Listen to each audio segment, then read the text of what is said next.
Yeah, we've just got confirmation it's ready. Yeah, so you're ready to go then? Yeah. You ready to go? Yep. Yeah, right, yeah, okay.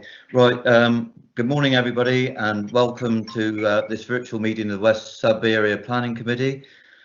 Before the consideration of today's business, I'm required to outline the protocols for the meeting.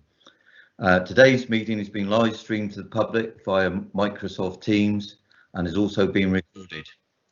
We are currently conducting our virtual meetings with sound only. If the council's live stream fails during the meeting and we cannot share the proceedings, I'll adjourn the meeting so that access can be restored. If the issue cannot be resolved, I will then halt the meeting and the remaining business will be concluded at a future date. If a member experiences a technical issue, I'll adjourn for a short period to try and re-establish their connection. Members must be present for the duration of the discussion on each planning application in order to be able to vote. As I call members to speak, I'll remind you to switch on your microphone. If for some reason you cannot be heard, the Democratic officer will advise you. I'll indicate when we are going to move to the vote and members will be given 30 seconds to vote before the vote closes. The Democratic Services officer will declare the result. We have public speakers at the meeting today and they'll be joining the meeting by telephone. Where a member has declared a non-registrable interest, a disclosable pecuniary interest, or an interest by virtue of any trade union membership in a matter, they must leave the virtual meeting. Their departure will be confirmed and they'll be invited to rejoin the meeting at the appropriate time. To confirm today's procedure for today's meeting is that members of the committee who wish to speak on an item should indicate by using the raise your hand function. Any member not on the committee who may wish to ask a question should indicate by typing X in the chat box. Before the start of today's business, I'll ask the Democratic Services Officer to ask the committee members to confirm they are present and state their electoral division. Over to you, Angela. Okay, Angela Saunders from Democratic Services here. I'll just go through the list of members. Councillor Bastin. Good morning, Angela. Councillor for Constantine, Morning and Budop. Councillor Taylor. Good morning, Cornwall Councillor for Carper Spainley Lands. Councillor Code.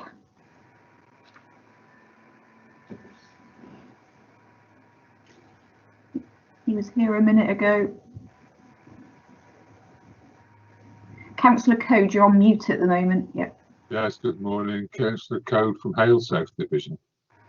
Thank you. Councillor Ekin-Smith. Good morning, David Egan-Smith, Councillor for Luggan. Councillor Harding. Good morning, Roger Harding, Newlyn Mousel Division. Councillor Hurd. Good morning, John Hurd, Councillor for Campbell and Pendars.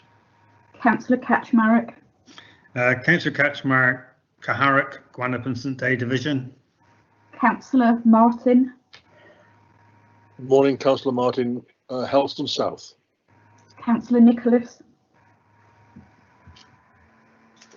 You're on mute at the moment, Councillor Nicholas. Yeah, good morning. Sorry about that. Councillor Sue Nicholas for Maritime Perinathno. Councillor Pascoe. Good morning, Lionel Pascoe, Councillor for Gwynedd Gwydion and St Earth. Councillor Robinson. Good morning, Richard Robinson, elected member for St Ives East. Councillor John Thomas. Good morning, Cornwall Councillor John Thomas, Lanner and Stithians Division. And Councillor Mike Thomas. Good morning, Councillor Mike Thomas, Helston North Division. Thank you. Okay, so I'll just go through what officers are present today. Obviously, there's myself, Angela Saunders, Democratic Services. My colleague from Democratic Services, Emma Code, is producing the meeting today. We have Mark Broomhead, Peter Bainbridge and Chantel McLennan from Planning, Ben Kerno from Legal, Jackie Smith, the Sustainable Drainage Lead Officer, Nikki Manel from Affordable Housing and Hugh Gibbon from Highways. Chairman, could I just interrupt? It's Emma Code, meeting producer. Could I just ask members to turn off the videos now if they're not speaking?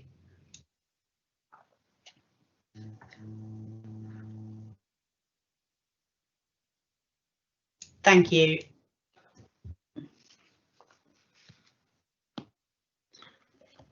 Right, so the first item on the agenda are apologies for absence. Are there any apologies?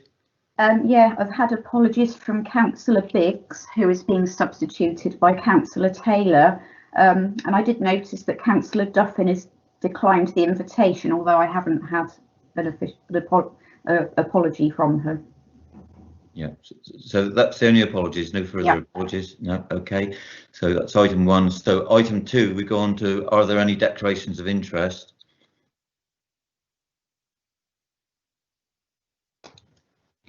Chairman. Yeah, John Councillor Hurd. Hurd. Yeah. Hello, Councillor Hurd. Yes, I would declare an interest on the first item. The applicant is a very close neighbour of mine. Yeah, okay, thank you. Are there any other declarations of interest? Yeah, Councillor Nicholas has got her hand up. Yeah, Councillor Nicholas. Yeah, a declaration of interest in item 4.2, the development at Causeway Head. I sit on the Regen board and I've also expressed a prior opinion to this, so I'm declaring an interest. Right, thank you. So no further declarations of interest. Right, thank you. With that, we'll go on to item 3. That's minutes of the meeting held on the 1st of June 2020. If we just check the accuracy of it, I'll go through it page by page. Page 1, 2, 3, 4, 5, 6, 7, 8, and 9. I'll move the accuracy of the report, and I'd ask the Vice Chairman to second. Happy to second, Chair. Yeah, thank you. So all those in favour, please indicate. That's with the virtual hands, please show.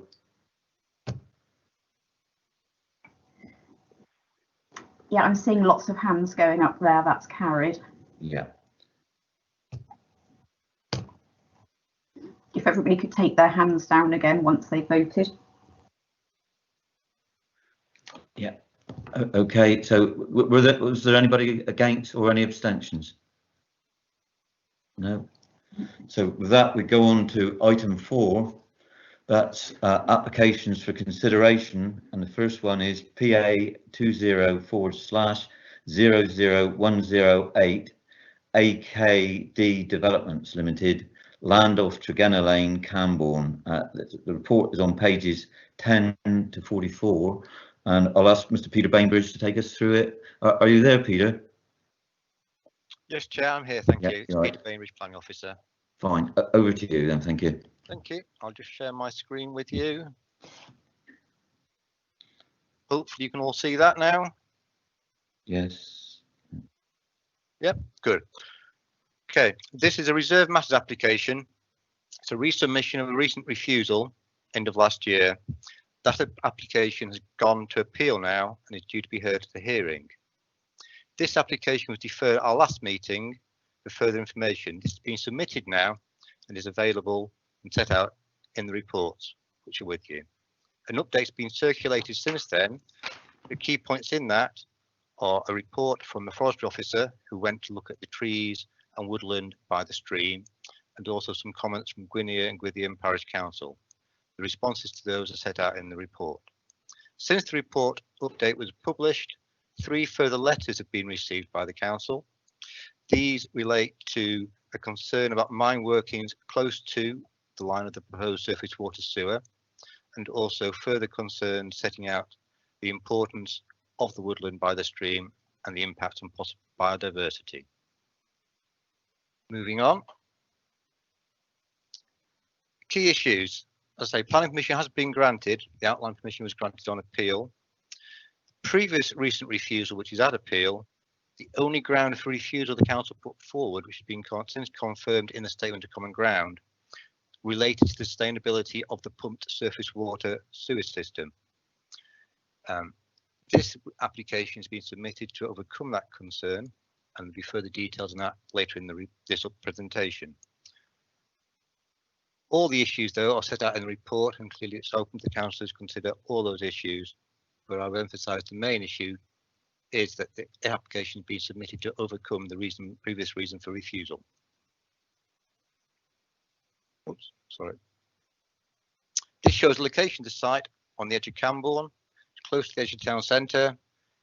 It's close to a range of facilities, including schools, open spaces, etc. You can just see on the edge of the screen here the Roseworthy stream, also known as Praise Stream, where the surface water will be drained to, and also adjacent to that, areas of woodland. Site in more detail, you can see a mix of housing in the vicinity. Access point is Ottregenna Lane here. The footpath that runs through the site is along here. Bounderveen Lane, Narrow Country Lane, just to the south of the site. The aerial view shows the main feature of the site, which are the hedgerows along the boundaries. These will be protected and retained and enhanced as a result of the development. The layout, there have been some major changes given the issues for deferral. These include removal of the fenced area here for the play area, also some changes to the landscaping. So those are some of the issues. Otherwise, the layout is very similar to that previously submitted.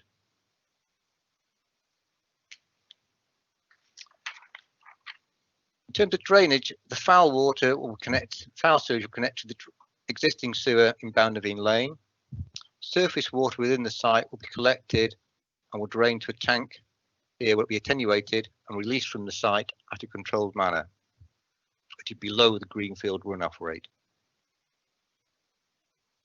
The surface water from the tank will be connected to a proposed sewer, which will run roughly along this line here.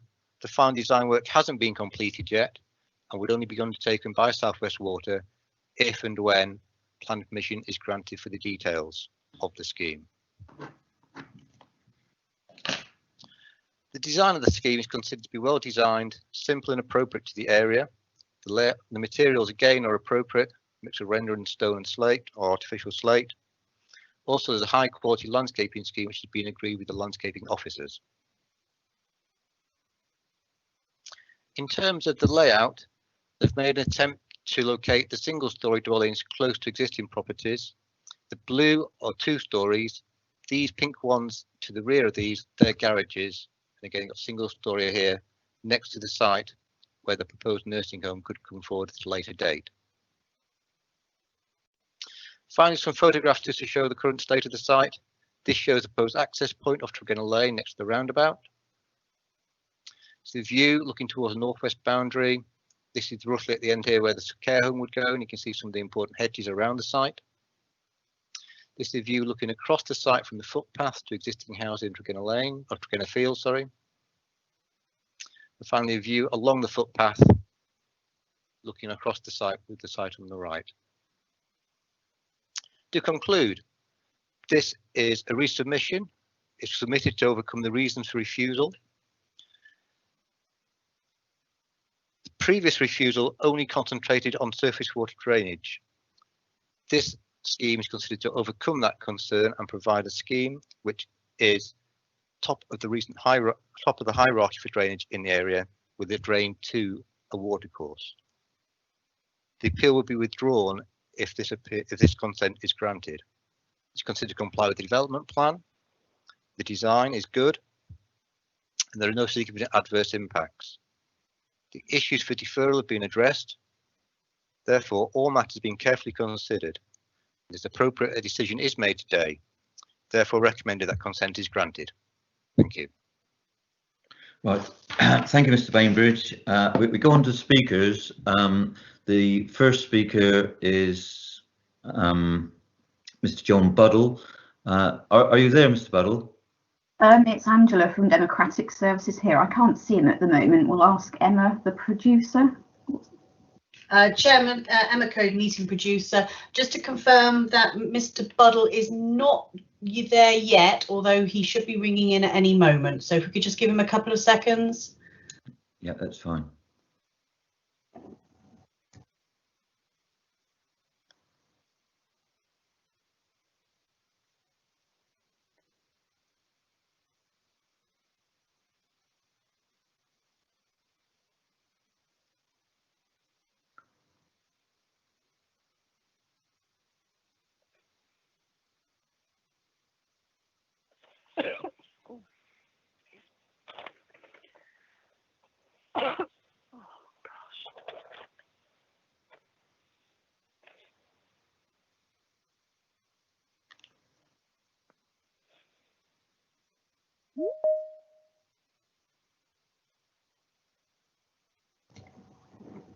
Oh, it looks like the public speaker is in the lobby. Emma, are you going to admit them? Yeah, I'm just about to admit him. Lovely, thank you. Mr. Buddle, are you there? Yes, I am. Good morning, Mr. Buddle. Good morning. I'm sure you're aware of the format, but I'll just remind you, when you're ready, it will be 3 minutes and we'll give you a prompt when it's 30 seconds to go. So when you're ready, if you'd just like to carry on. Together Action Group and the majority of the local community we represent accept the principle of development on this land. We are where we are because of the Council's inept defence of their refusal decision to the original outline application. The inspector was heavily critical of the Council's performance and awarded costs as a result. The level of local interest and concern is due to a total lack of confidence in any proposal put forward by the applicants.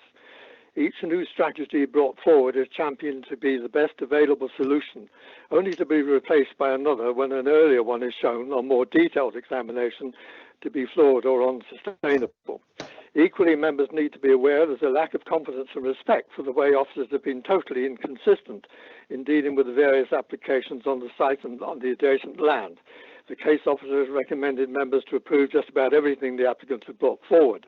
The concerns of the local community have not been considered in an even-handed way, and requests for dialogue and face-to-face meetings have been rejected or ignored. If members are minded to approve this application, we fear the applicants will come back later, saying the Roseworthy Stream strategy is engineeringly too difficult, unviable, or has too many future maintenance issues. They carefully maintain there is nothing wrong with their pumping strategy, and we know the case officer unbelievably thinks that too. Officers insist members cannot consider layout and design because it was not included in the reasons for refusal of an earlier and entirely separate application. TAG's independent experts have provided us with case law that indicates that the Council's legal advice is very much open to question. Councillor Biggs has a deep knowledge of planning and law and procedure, and he too believes the Council are wrong. Members raised concern over the design proposals at the December meeting, and it was incompetent, verging on negligent, for the Council not to include the issue in their reasons for refusal of the previous application. If members are constrained from considering layout and design on this new application, TAG will explore the potential for a legal challenge to any permission granted by the Council. Members are told the design proposals are simple, of good quality and appropriate to the site. Yet on adjacent land to be developed by the same applicants with the same style and poor quality design, the Council have refused an application on design grounds as being totally inappropriate and would result in an unacceptable visual impact. This is nonsensical. The Council advised involving a design review panel at an early stage, but this did not happen. It must be assessed now by the panel before any approval is given, as with the recent Salthouse development. The case officer tells you the inspector was happy with the design proposals that supported the outline application. He fails to notice these were from a previous developer of far superior design and quality and with wide use of Cornish stone and slate. On behalf of the local community, TAG urges members to refuse this application because there remain too many issues that do not adhere to Council policy or need further scrutiny before they can be approved. That's time, I'm afraid, Mr. Buddle. Thank you. Thank you. If you could just stay online a moment, just in case I will, some members have got a question for you. Are there any questions for Mr. Buddle? No. There appears to be none. So thank you very much, Mr. Buddle. Thank you, Chairman. Thank you. Thank you. The next speaker is Mrs. Jean Sharman. Are you there, Mrs. Sharman? Yes, I'm here. Good morning. Good morning, councillors. Good morning. I'm sure you know, but I'll just remind you it's 3 minutes from when you're comfortable when you start speaking, and then we'll give you a prompt at 30 seconds. So over to you. Thank you. Okay, thank you. I have 3 points to make. Biodiversity. The current drainage proposal is to build a pipeline and discharge surface water into Roseworthy Stream at Penponds Woods. This proposed pipeline would run through natural woodland and be housed within a 2-metre trench. These woods are designated by Cornwall Council as a Biodiversity Action Plan area. The Natural Environment and Rural Communities Act 2006-41 states these are habitats of principal importance. Has this committee examined their duties under UK law to protect the biodiversity of the woodland, which would be affected by the construction of a pipeline? The banks on the rivers on the western side of Roseworthy Stream, according to the farmer, flood every year. In order to provide appropriate scour protection and prevent the erosion of the riverbed, it may be necessary to modify the west side of the banks of the stream. Any modification to the banks would have to ensure that plants, birds, mammals and insects are identified. Ministry of Housing, Communities and Local Government 2018 report, planning permission should be refused for development resulting in the loss or deterioration of irreplaceable habitats. Can this planning committee examine their duty under UK law to protect the biodiversity of the stream bank, which would be affected by the construction of scour protection? Pollution and mining searches. In 2016, the previous developers, Malayan, had acknowledged arsenic contamination on the site. Although mention of this has been made at previous council meetings, there is no move made to it, but it's been airbrushed. The arsenic problem we need to consider now. However, because it might be argued that the construction of houses would excavate contaminated soil. Have the councillors had the opportunity to review the report of arsenic contamination of the site? And to review surface water arsenic hazard? It is well documented that there are mining activity around the area in the 19th century, namely Crane and Bajorza mine. There is an adit shaft next to the proposed new drainage pipe, opposite the property Southern Cross. Has the applicant submitted mine plan searches for the route of the proposed pipeline? The surface water would discharge into the Red River and then into the sea at Gwithian, where there are already pollution problems, as reported in the press last week. Can the applicant give any details of the proposed pollution prevention measures for the discharge of water at Roseworthy Stream? Local residents. 30 seconds Local left. residents strongly object to this development. Rightly, they feel that they are disadvantaged. Why?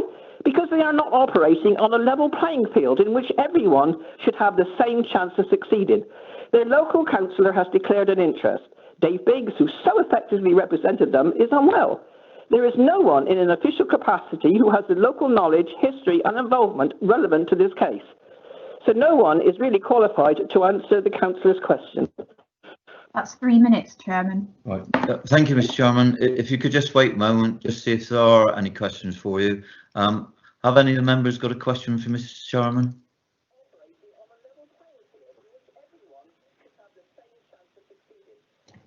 It doesn't look like they do. No, it doesn't. No. Oh, thank you very much, Mr. Chairman. The next speaker is Councillor Zoe Fox of Camborne Town Council. Councillor Fox, are you there? I think we still. I'm still picking up somebody else.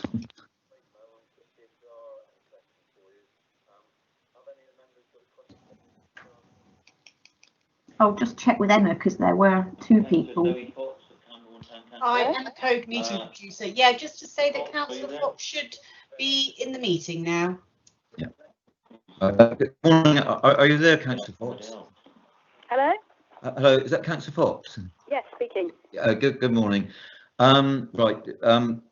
Yeah, I'm sure you know the format, but it'll be 3 minutes, and we'll remind you when it's 30 seconds to go. Okay. Okay, we seem to have some background noise there. Yeah, I think we might have to ask Councillor Fox to mute her computer if she's listening to the meeting. I have done that. Yeah. Yeah. So when you're ready, Councillor Fox, the time will start then. But yeah, make sure you're comfortable first. Okay. Yes, I'm okay to go ahead, more or less. Right, over to you then. Okay. Councillors, we ask that this application be deferred for an ecological investigation to investigate a potential alternative scheme which may be much improved and at no extra cost, to refer the application to the Cornwall Design Panel and for further comment from the Environment Agency to address concerns raised by Gwithian. Councillors, local people are not trying to be awkward. We just want proper examination of the issues and sensitive and appropriate development which does not store up problems for the future. We note objections from Gwithian Parish Council. Camborne Town Council's objections have not been addressed in this process, rather they have been glossed over and problems merely highlighted. On the issue of design, we ask why the developer has not taken the opportunity to refer the scheme to the Cornwall Design Panel. We also note further concerns on the drainage scheme, which seems to have been hastily promoted in efforts to return this scheme quickly back to this committee without proper scrutiny or consultation. The route of the pipeline is unacceptable to local people and demands a proper ecological impact assessment on biodiversity. A much better system may be possible which can address much of local people's concerns, avoiding a point source of discharge which creates scouring in the stream and avoiding development through an important protected local woodland. There must be an ecological survey and a report on both the ecology of the stream and the woodland.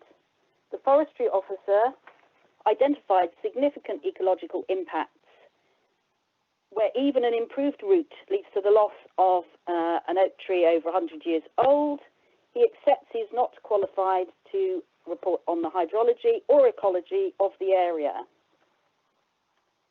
An alternative system could actually address many of the issues raised, which Camborne Town Council have raised, including climate change impacts, which were referred to by the officer in previous comments, including potential for new planting, a new wetland which could avoid discharge into the stream at no significant extra cost, would be much 30 seconds left. Yes.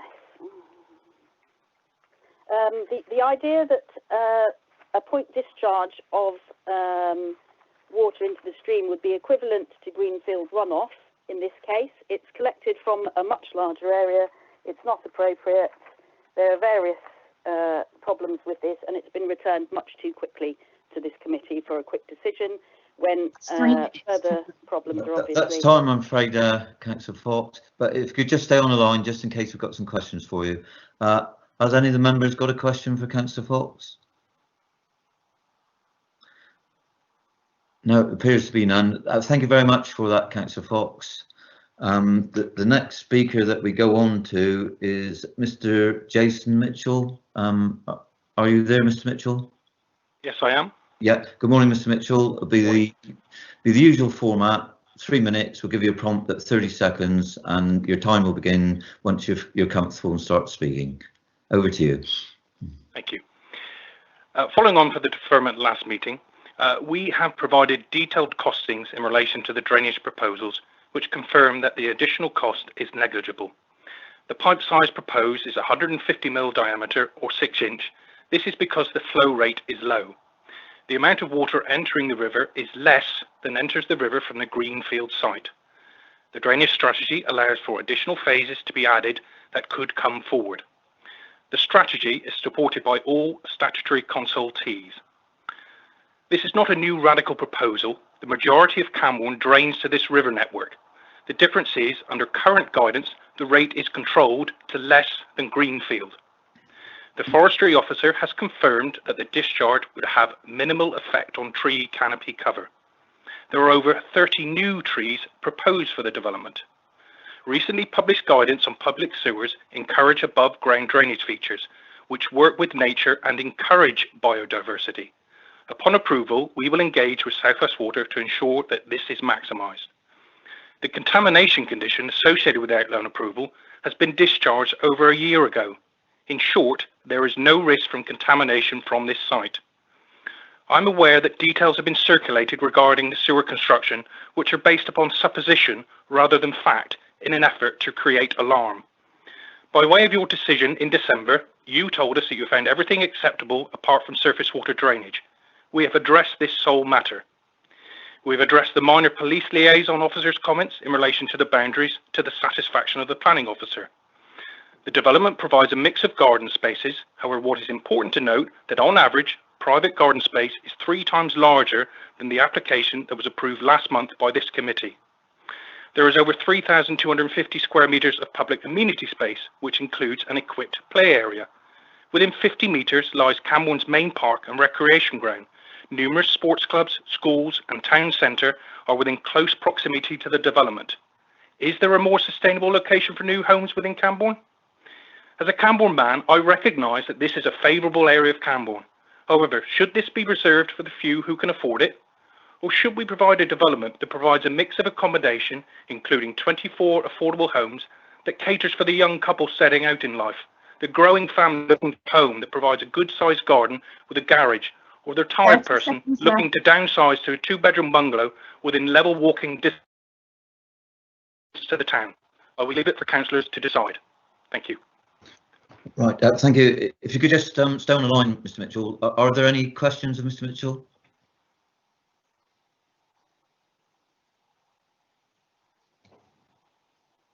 Councillor Taylor has got her hand up. Yeah. If you'd like to come in, Councillor Taylor. Thank you. Mr. Mitchell, I wonder if you could just clarify for my benefit and perhaps for the benefit of the council in relation to when this application was deferred back.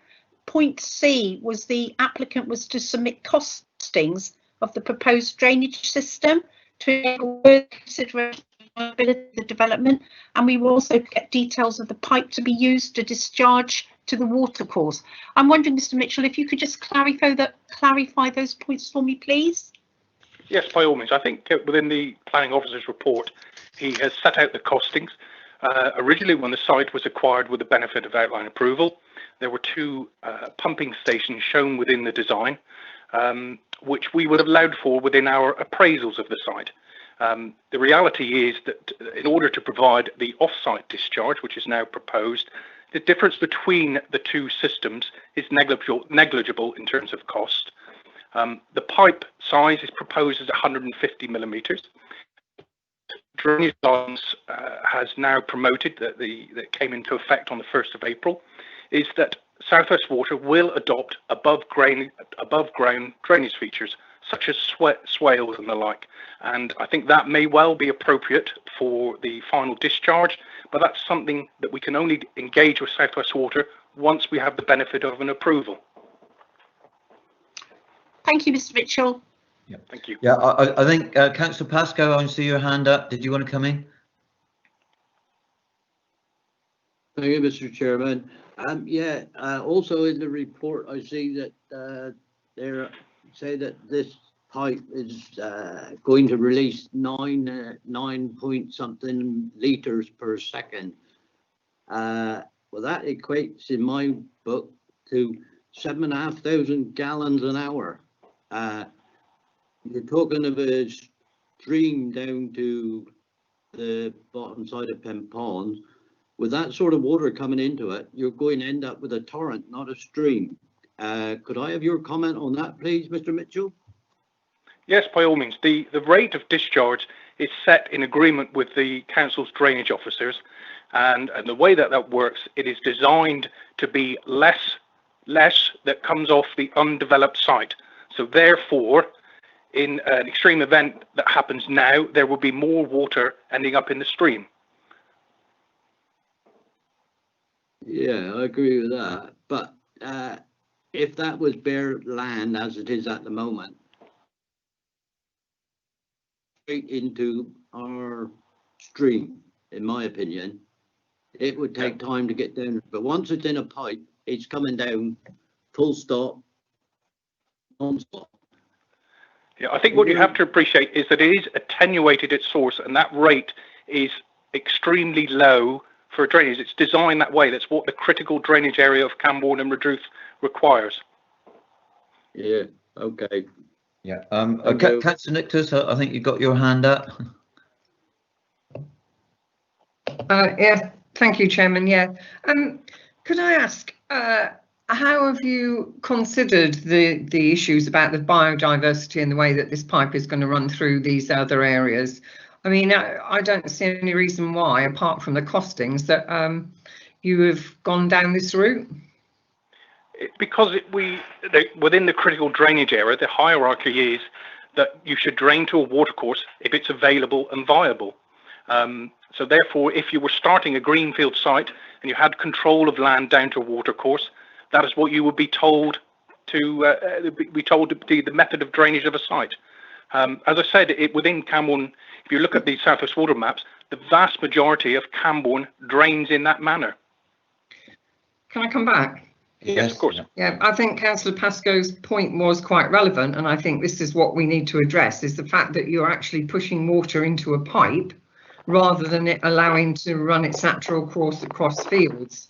And as far as I'm aware, South West Water now insists on surface water drainage being taken to the nearest water course. Yes, quite correct, and that's what we're doing. So that does control it, but it's about how it's landing in the river, and taking it down a pipe will increase that flow rate, won't it? Well, it won't, because the flow rate is what is less than greenfield rate. But not in one place. Okay, thank you. Thank you. I think Councillor Mike Thomas, did you have your hand up? Yes, I did. Yeah, over to you, Councillor Thomas. Thank you. I understand what you're saying about the flow rate, but if the calculations are how should we put it, not enough, if the attenuation isn't big enough, who will be responsible for improving the attenuation? And would there be space to make the attenuation tank bigger should it be needed?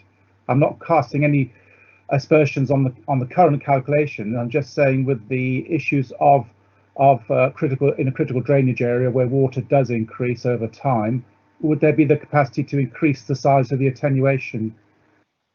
Yeah, well, the first question, I think the first point to address perhaps is with that is that the design parameters that are put to us in the critical drainage area that allow for the most extreme rainfall event, plus a factor of safety that's built in, plus a 40% allowance for climate change.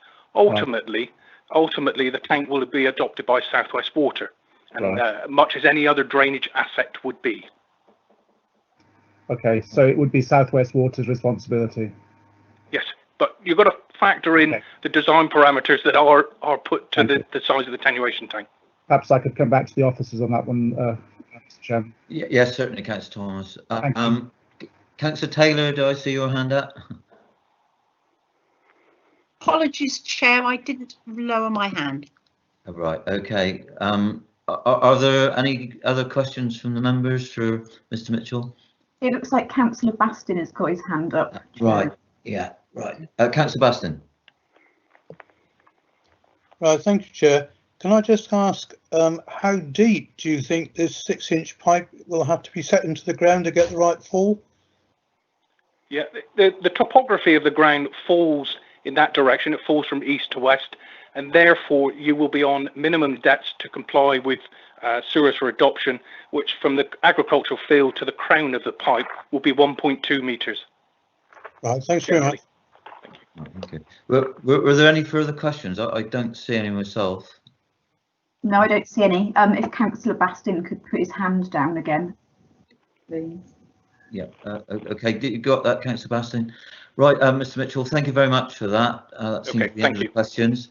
The next speaker we got is Miss Claire Bryson. Are you there, Miss Bryson? Yes, I am. Hello. Yeah, good morning. Be the usual format. It'll be 3 minutes, and we'll prompt you when it's 30 seconds to go. So once you're comfortable and start speaking, the time will start then. So over to you. Okay, thank you. Well, I just want to express my support for the proposed development at Tregenna Lane. In my job, I've seen many new developments over the years, and some are a lot better than others. I can only give my opinion, but I actually took the time to go and visit the current site down at the Maples, just to see for myself the layout and the quality of the builds. And I actually knocked on a few doors and asked residents if they were satisfied or not with their homes. And I have to say all comments were very positive. So I actually turned up unannounced to the builders as well. And they honestly couldn't have been more helpful. I'm just talking about the builders here.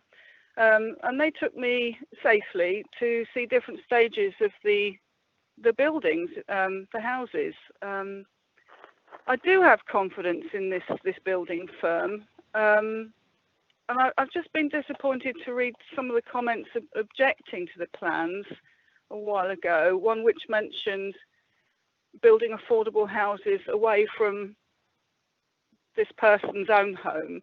I just felt that was very disappointing because, like I said, I've been there. I've seen the layout of the Maples.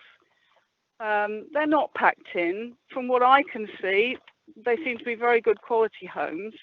And in the job that I do, I've actually come to realise there is quite a lot of local interest in this site. So there it is. Not 3 minutes, but thank you for letting me have my say. Yeah. If you could just hang on, just in case we've got some questions for you. Okay. Yeah. Have any of the members got a question for Ms. Bryson? It's Angela from Democratic Services. Sue Nicholas has got her hand up. Right. Over to you, Councillor Nicholas. Yeah, morning. Thank you for that, for those comments, Ms. Bryson. Just to clarify, what you've mentioned a couple of times in the work that you do. So what exactly do you do? For my sins, I'm a post lady.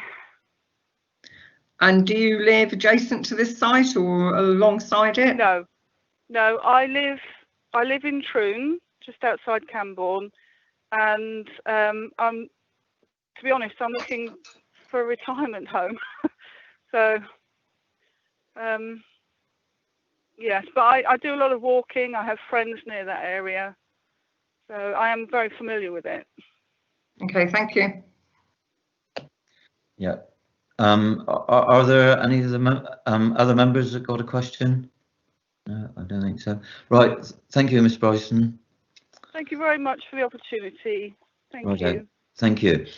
Right, now normally we'd go to the divisional member, but Councillor Hurd has declared an interest and Councillor Biggs is unwell. Councillor Taylor, you're substituting for Councillor Biggs. I don't know whether you've had a statement, anything from him, or any comments that he wanted to make. Chair, I haven't had a statement from Councillor Biggs, and we do appreciate the fact that he is ill. But if I may refer members back to the statement that he made, which was only at the start of this month, those observations are still current, and he asks that consideration is given to those remarks. Thank you. Right. Thank you, Councillor Taylor. So with that, we go on to has any of the committee members got questions of the officers? Yeah, Councillor Kaczmarek. Yeah. Thank you, Chairman. Question for our legal officer, Ben Curnow. Because this has been delayed for so long or deferred, the original plan application was one on appeal, and it's not the applicant who won it on appeal. He's bought that site now.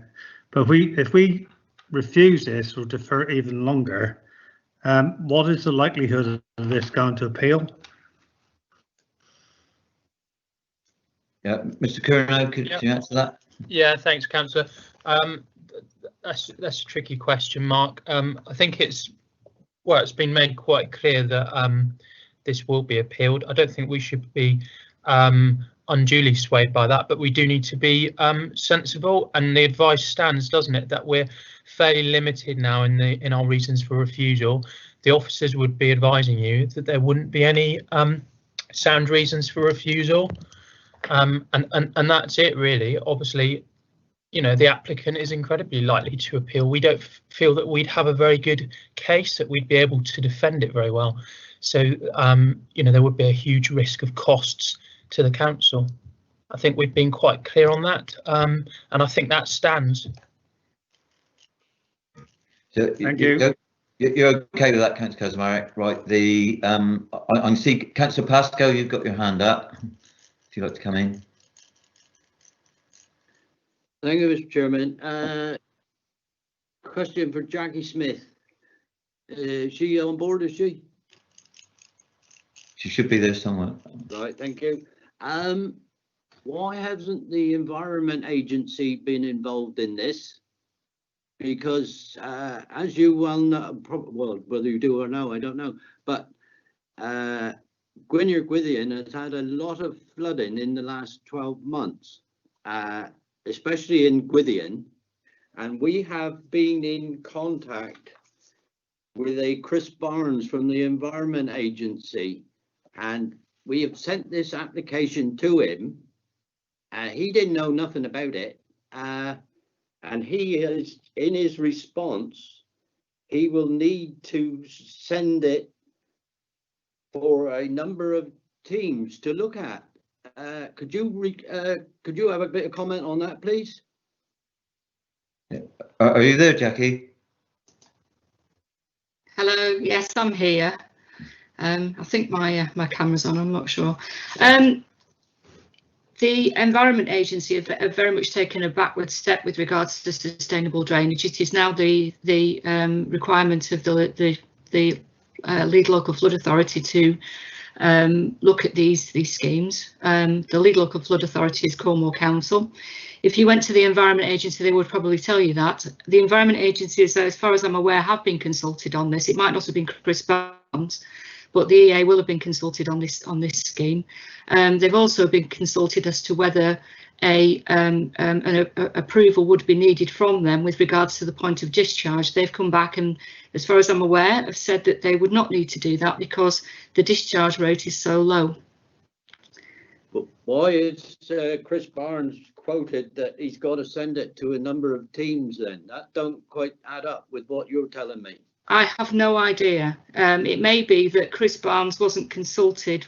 The EA has got a number of teams within it, and Chris Barnes might not have been the person that dealt with the consultation when it was sent through to the Environment Agency.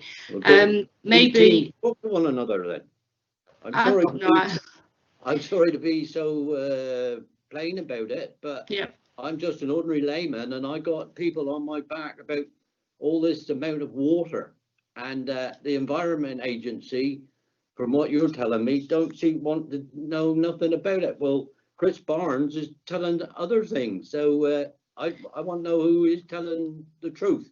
Okay, just to clarify the requirements that are set down by the Environment Agency for the Camborne, Redruth and Poole area. The requirements are that discharges could be discharged to that watercourse just freely at a normal greenfield runoff rate. What we've actually done here, the greenfield runoff rate is a rate at which the water would run into that watercourse as it stands now. So in other words, there would be no control. We don't have to actually have a control.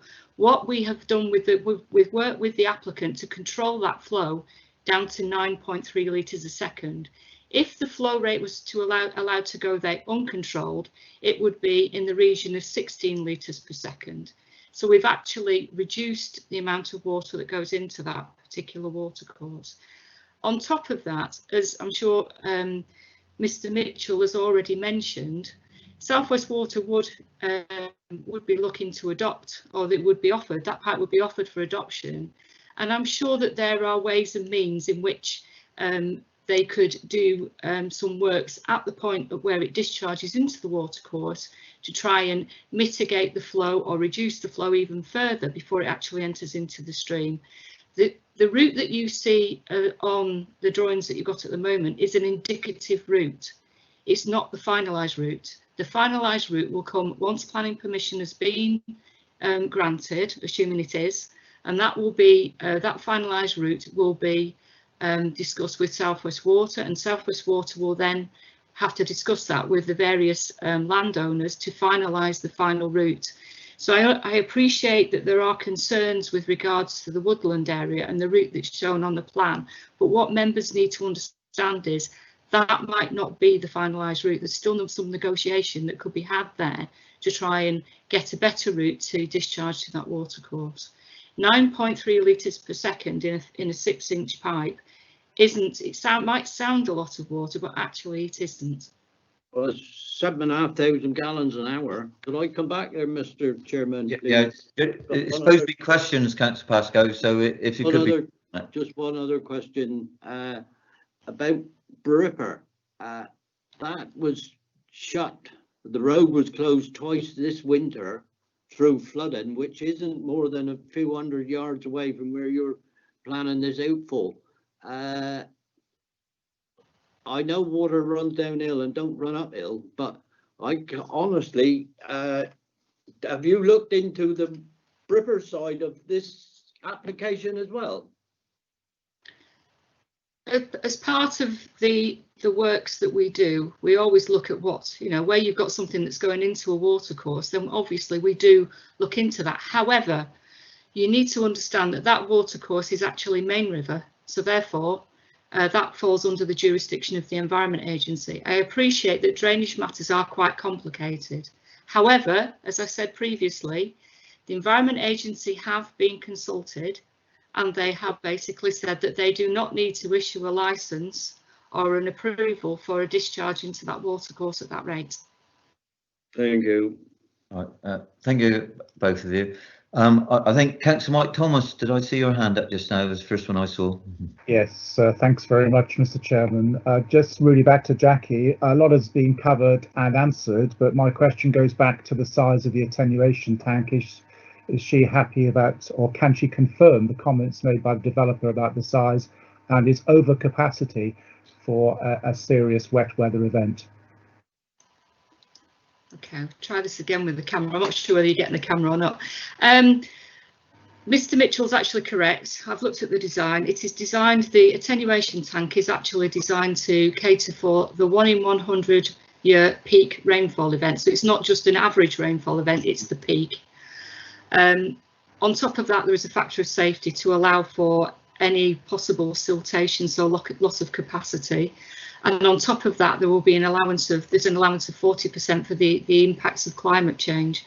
So therefore, it's designed to the highest standard we can actually expect from a developer at the moment.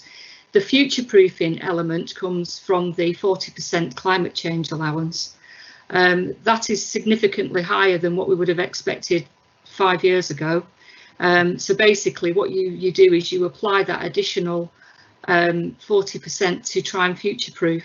We can't design for you know, nobody for a very, very extreme event. All we can design for is what we can predict is an extreme event. We can't, you know, you can't design for a cover act situation, yeah, nor can we expect a developer to do that.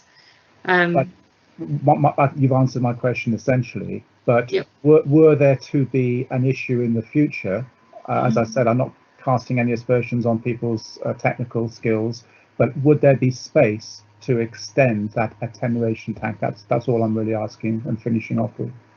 There would be limited space within the site. However, if there were further issues, obviously any future phases, we will not be expecting any greater flow rate out of that pipe. So in other words, if there are any future phases, will need to be dealt with within that phase, but we are not expecting anything more, nor would I want any more than 9.3 litres a second coming out of that pipe.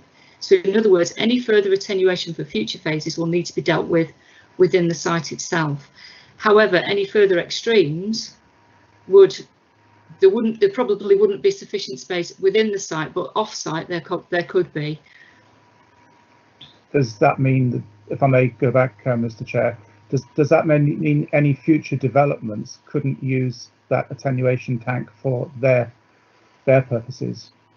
What you would do for any future phases within that particular area that you've got at the moment, there would need to be its own discrete attenuation system, which could feed into the current the proposed attenuation system now, and then but obviously it's got to reduce the flow coming from the area that it's serving, then flow into this tank and then flow out again. So it'd be like a cascade effect, if you see what I mean. I understand. Thank you very much. Thank you, Chair. Yep. Right, thank you. Councillor Bastin, I think I saw your hand up just now.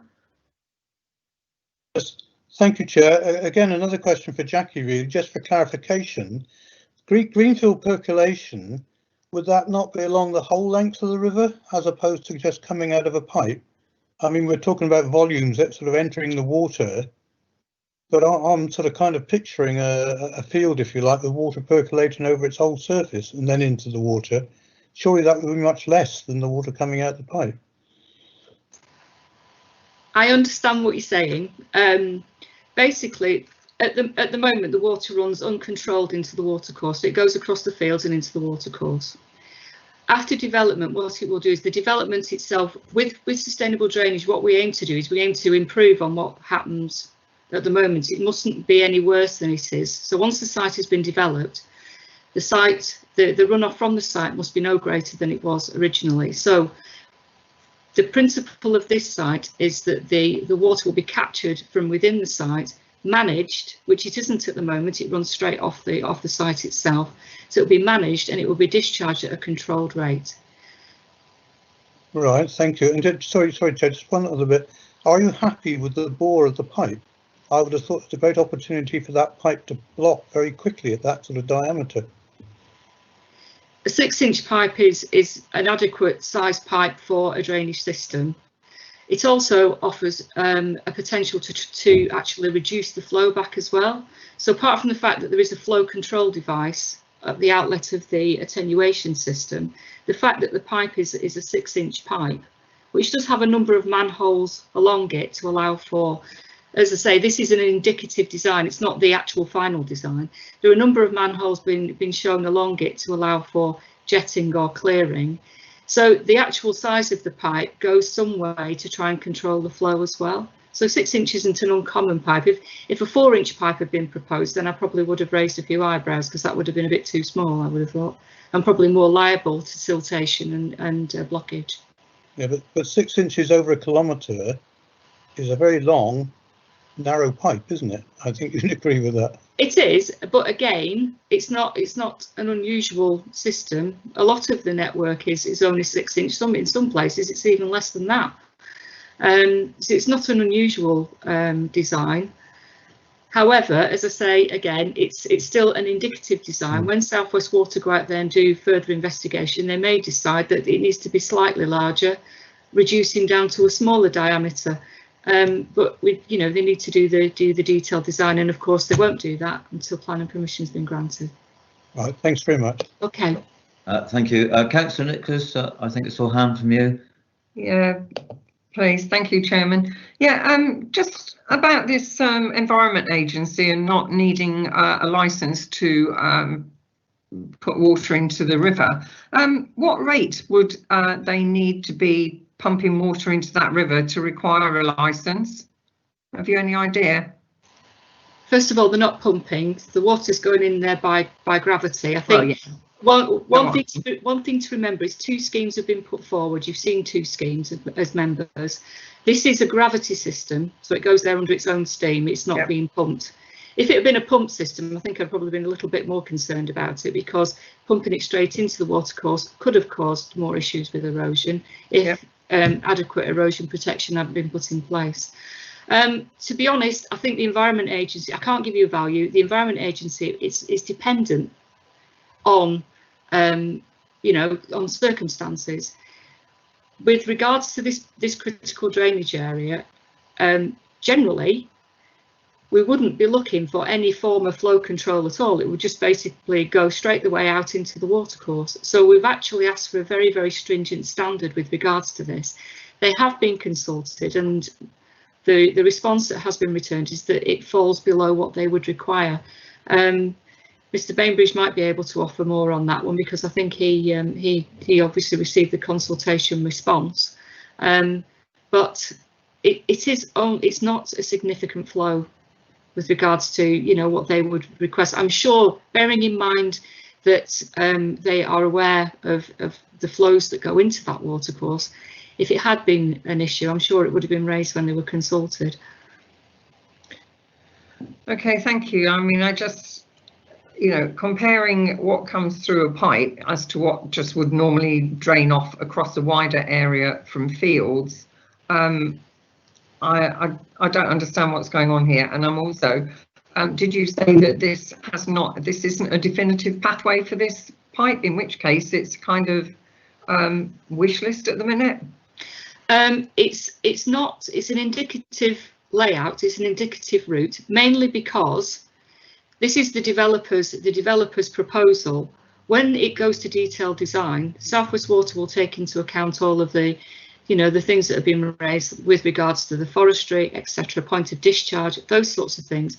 So the design that you've got in front of you at the moment is basically showing that there is a route possible to connect the site to the watercourse. That might not be the absolute final layout. There may be a reason why they might want to move it slightly one way or the other. They might want to try and avoid as well. I'm sure they would try and avoid as many trees as possible.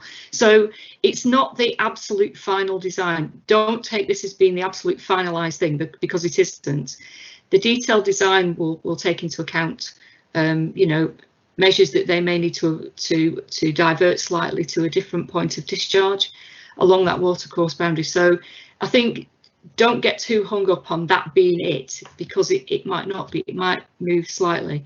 The other point to remember is that I heard comments earlier on with regards to a wetland area. That is a possibility. There is no reason why that couldn't be used as a means of helping the flow dissipate before it goes into the watercourse.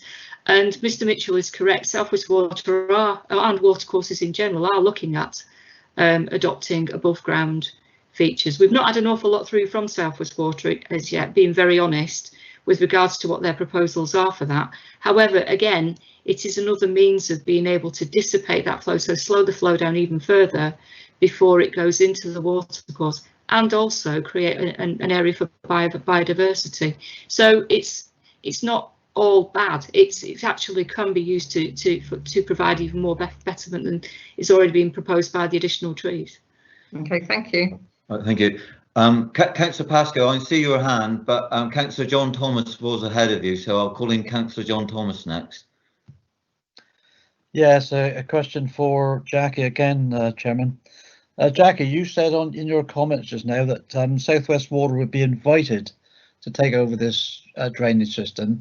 So in an adverse situation, if they decided that the implications were such that they wouldn't like to take over that drainage, what would the outcome be then if we've got no one interested in taking that system over?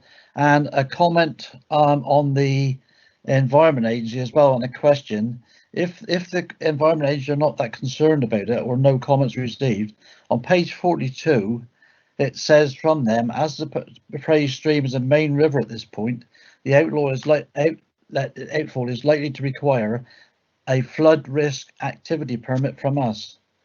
So there's the two questions, and could you give me some answers, please?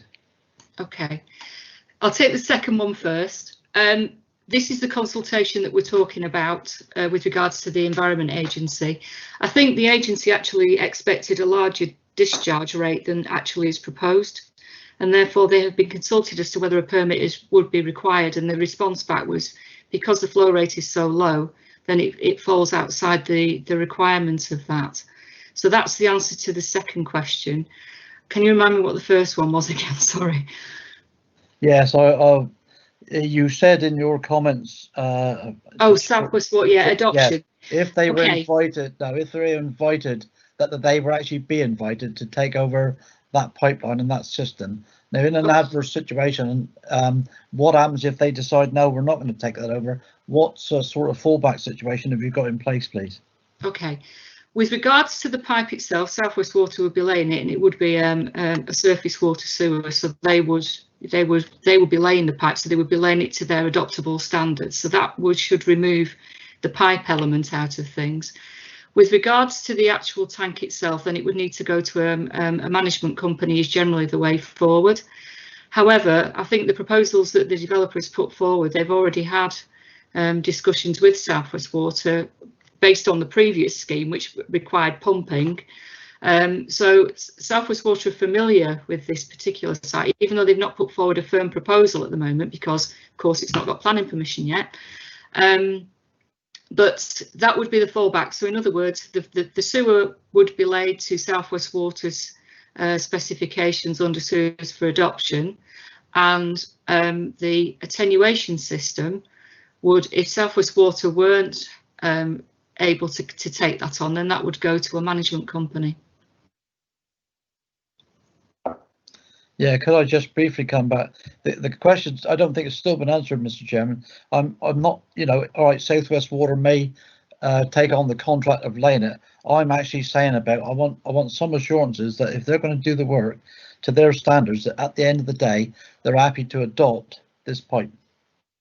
Coming back to you again, that is the way that the pipe, that's the way that the the arrangement is. South West Water would lay the pipe and then they would take it on as part of their system. That is the way that the Water Act works. The developer is engaging South West Water to lay that pipe and then take it on. So that is the way that that piece of legislation actually operates. Could I just briefly, just a split second, Chairman? Jackie's commented on the Environment Agency. I mean, could I ask the question then? I mean, this is in the addendum, which is the latest information we've had now.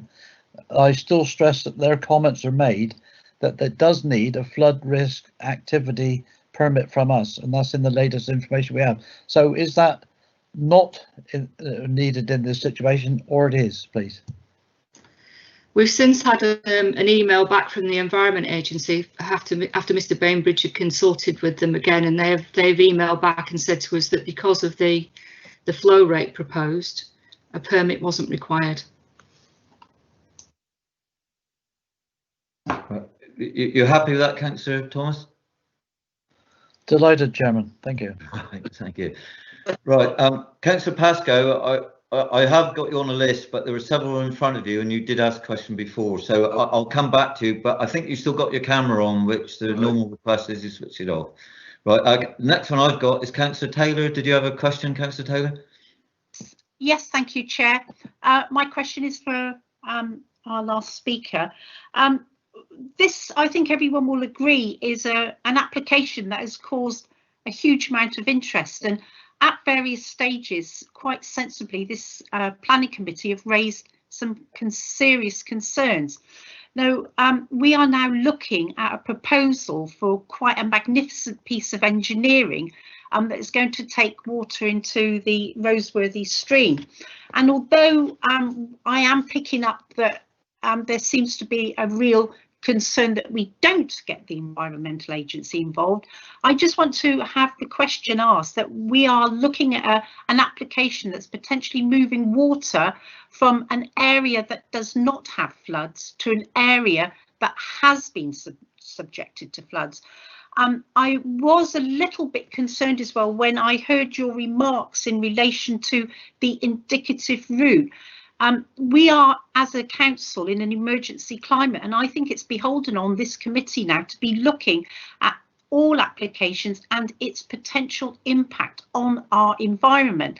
So to be told that the concerns that have been justifiably raised in relation to Pen Ponds might not now be affected because this might not be the indicative route, for me is not, that has not put my mind at rest, and in actual fact it's made me more concerned. So my direct question is, why can we not involve the Environment Agency to satisfy my concerns about moving water from a non-flood risk area to an area that has been subjected to floods? Thank you.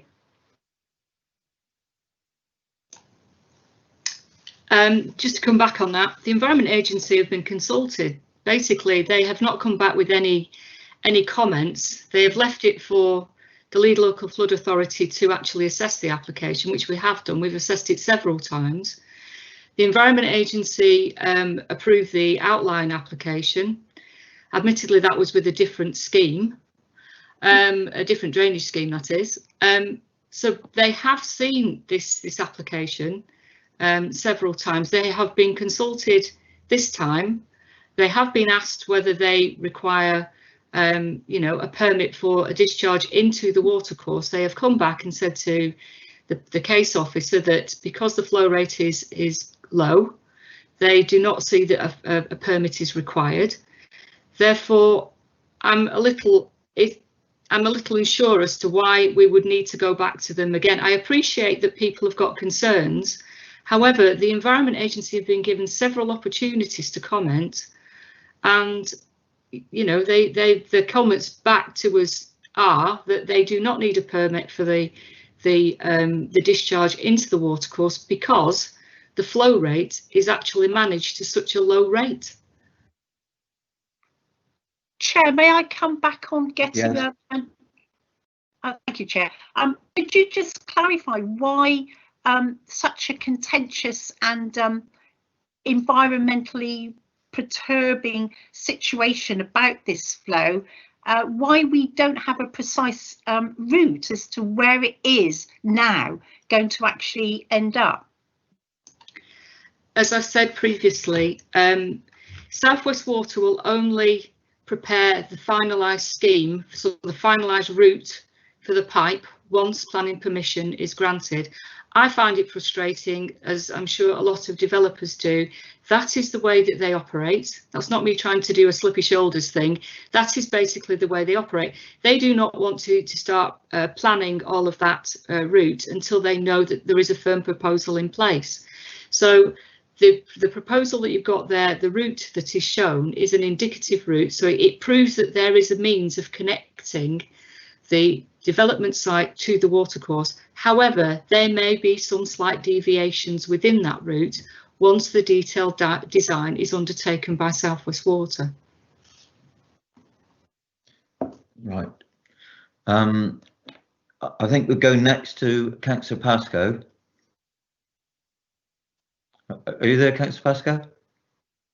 Here, Mr. Chairman. Yeah, going on from the questions that Jackie's now been answering, how can we as a committee give permission or refuse permission for something that they're planning to put somewhere between Camborne and Penn Ponds? Because she said herself that South West Water aren't, I think this is a question really for Peter Bainbridge, but South West Water won't commit to where they're going to put the pipe. So how can we as a committee give permission for something we don't know where they're going to put it to? Right, so would it be Jackie or Peter could answer that? I don't know. Would that be for you, Peter? Yes, I'm happy to try and answer that. Just to go back and talk about the Environment Agency first, I have contacted them on various points during the course of the application, and the latest position is that they wouldn't require a permit, effectively granted an exemption. So we have been in close contact with them, and they don't have any concerns over the drainage, and I'll let it to Jackie and the Drainage Authority as us. In terms of South West Water, it's been explained South West Water or the applicants have spoken to the landowner and agreed easement across the fields to the point. As has been explained, there are various detailed aspects of the actual precise route that will need to be determined. They won't do that detailed design work until after the consent has been granted. There's various people raised various concerns about trees, location of mine shafts, adits, etc. So there'll be detailed survey work required. In the circumstances, there is a condition on the outline permission which requires final details to be approved before it's actually installed. So there'll be a further approval stage required from us, in addition to the work carried out by South West Water, before they actually carry out the works and the schemes brought forward. Right. You okay with that, Councillor Pascoe? Thank you, Mr. Chairman. Yeah. Right. Councillor Nicholas, did you have another question? Yes, please, Chairman, and it's a follow-up from some of the responses that Councillor Taylor had. So I've just been looking on the EA site, and they're saying that permissions are needed. So if we're saying that this pipe, because of the size of it, does not require permission from the EA to be permitted into the river, what is their minimum size that they require a permission for water to be put into rivers? Yeah. Jackie, Jackie, yeah. Being very honest, I would need to check. I would say that it would be on a case, there will be a minimum size and there'll be a minimum flow rate. However, as with a lot of these things, we have to consider what's going on downstream, and then therefore, you know, there may be some room for manoeuvre in that particular instance. But I reiterate what I've already said. The Environment Agency have been consulted on this particular development. They have assessed whether they require a permit for the discharge of 9.3 litres per second under all rainfall events up to the 1 in 100 plus 40%, and they've said that they don't require a permit. Right, just being absolutely straight then. So really, the size of this pipe could have been chosen just to avoid having to get permission from the EA to put into the river. My personal view is I don't think that is the case. Okay, I think that the reason why a 6-inch pipe is being proposed is because hydraulically that is what's required. Okay, thank you. Thank you. David or Angela, are there any other speakers? I've seen them. Is it Councillor Taylor? Did you have a further question? Apologies again, Chair. I forgot to lower my hand. Yeah, I think Councillor Nicholas needs to take her hand down as well. Right, Angela, David, do you think we've completed the questions? I can't I see. think so, Chair. Yeah. Okay, right. So, are there any questions from Cornwall councillors that are not members of the committee? I don't know if anybody's indicated. No. Right. So, we'll go over to the officers now. So, have any of the officers got any comments to make?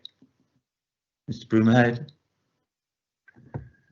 Thank you, Chairman. There's been a number of issues raised by members. Obviously, members are not bound to accept the advice of officers, but they are expected to justify their decisions on planning grounds. So clear planning reasons are necessary to explain why the decision is taken contrary to the professional officer's advice. I will listen to the further debate and then I will come in and advise members accordingly as the debate goes on. Right, thank you. Do any of the other officers, highways, Jackie, Peter, do any of you want to make any further comments? Any officers not spoken? No comments from highways. Yeah. So, right. So with that, then we'll take it into the committee stage. Then, so it will be up to any member that wants to speak now and put forward a proposal, hopefully. So over to you, members. Chairman, Councillor Kaczmarek has got his hand up. Councillor Kaczmarek. Yes, thank you, Chairman. After listening to all the debate on the water drainage, which is the only reason it's been deferred for, I'm very satisfied that everything has been done to deal with the water issues. And I think the big hang up on the pipe, the water that falls on this field now runs into that stream. The pipe is going to take some of the water, but the rest of the water, I believe, on sustainable drainage will still soak into the ground. So the discharge is no greater than I believe, that's already gone in there. So, and we're happy. South West Water are happy. Our flood risk officer is happy. And what has given me more assurance on this one is being told that South West Water are actually going to put the pipe in. And if they put the pipe in, they're more likely to adopt the drainage system, which is what Councillor Thomas was concerned about as well. So I'm very, I wouldn't say happy, because nobody wanted this development in the first place, but it will happen at some stage. And I think we have the best system put in place that the developer can deal with, and there's no objections from the all of the bodies that need to be gone to see. So very happy to move recommendations as set out on page 37 and beyond on page 38. Right, thank you. So, so you've moved that. Is there a seconder for that? Councillor Code has got his hand up, Chairman. Yeah. Did you want to second that, Councillor Code? Yes, absolutely. All the questions have been answered. There are no reasons under policy for us to decline this application. Right, thank you. Right, I'll open up for a debate from members. So it's been moved and seconded. So that's basically what you'll be debating. So it is now for members who want to support that view or actually have a contrary view to say their bit. So Councillor Pascoe, I can see your hand. Is that? Thank you, Mr. Chairman. Yeah, I'm sorry, but I still cannot support this application. Being the neighbouring councillor, and I'm really worried to death about all this water that is going to come from Camborne down to Penpon. The officers and Graham has just said that the water is already coming to Penpons. Well, let me tell you now that that water on that site wouldn't come to Penpons normally. So therefore, I cannot support it. I'm sorry. Thank you. I've got a list of other speakers. I think, is it Councillor Nicholas next? Thank you, Chair. Yeah, listening to all the discussions and the fact that some of this still is very much in the air, especially about the drainage and what's going to happen, where it's going to go, how it's going to be looked at, who's going to adopt it and not adopt it. I'm sorry, but I can't support this. Thank you. Thank you. Councillor Baston is the next one I've got showing. Thank you, Chair. Again, I'm not able to support this simply because we just don't have enough information as to how, as we've already heard, the water is going to move from one place to another, but would it be doing that naturally? And also, what environmental damage is going to be caused by actually putting this pipe in? We don't know what the cost is. We've told it's not much different to the other. We haven't been given a figure.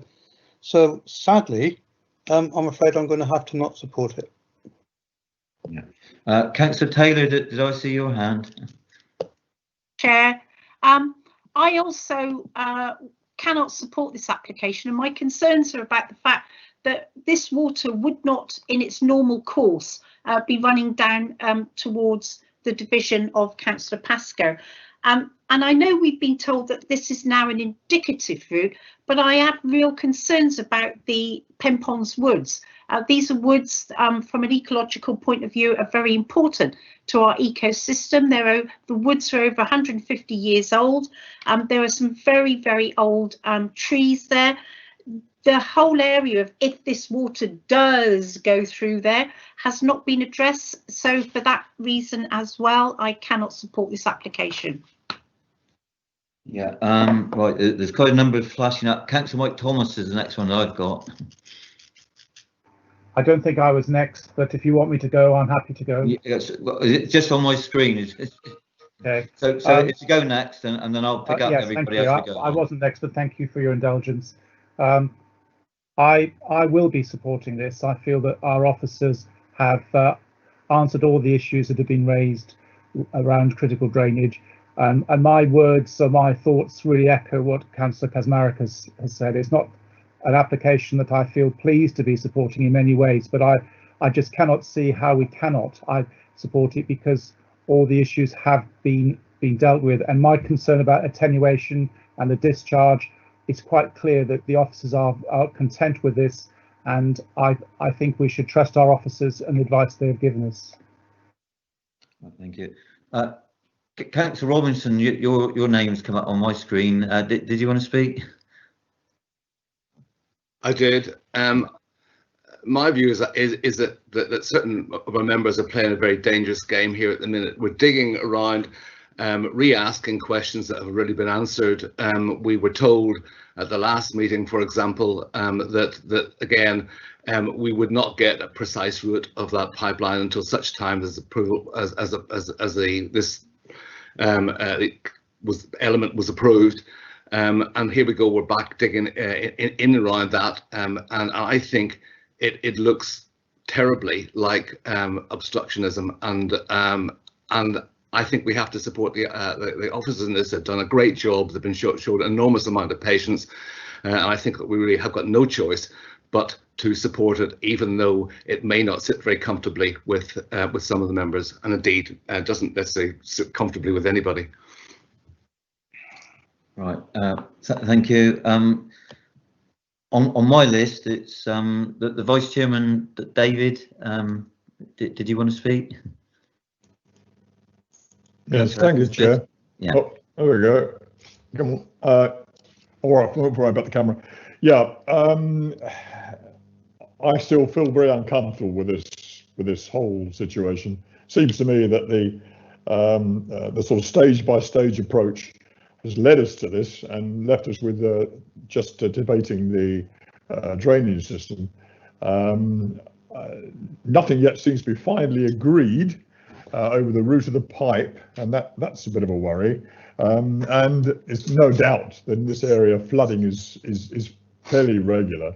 And as we know from many applications, local people are often have the best knowledge and more aware of their environment and the sort of flooding that goes on than with respect the Environment Agency or often council officers. However, I'm also concerned about the comments that have been made in the numerous letters that and messages we've received from the local population about potential damage to the environment and the damage to the woods, and we haven't really talked about that in any detail. However, I have to say that when I tested myself and thought, are there any planning reasons why this should not be supported, I really couldn't think of any, and I suspect that with all the advice that's going in from our professionals moving in favour of it, we'd find it very, very difficult to contest this on an appeal. So with that, I very reluctantly, feel I have to support, Chairman. Thank you. Angela, can you tell me if there are any other speakers? Yes, according to my list, I've got Taylor, Nicholas, Bastin, John Thomas, and yeah, I think that's it. I know some hands are going. Councillor John Thomas, have you spoke? Yeah, thank you, Chairman. Yeah, I obviously studied the report, studied the addendum with the latest information that we were told we had, but yet there's been conversation between the Environment Agency that we weren't privy to, so it would have been nice to have that.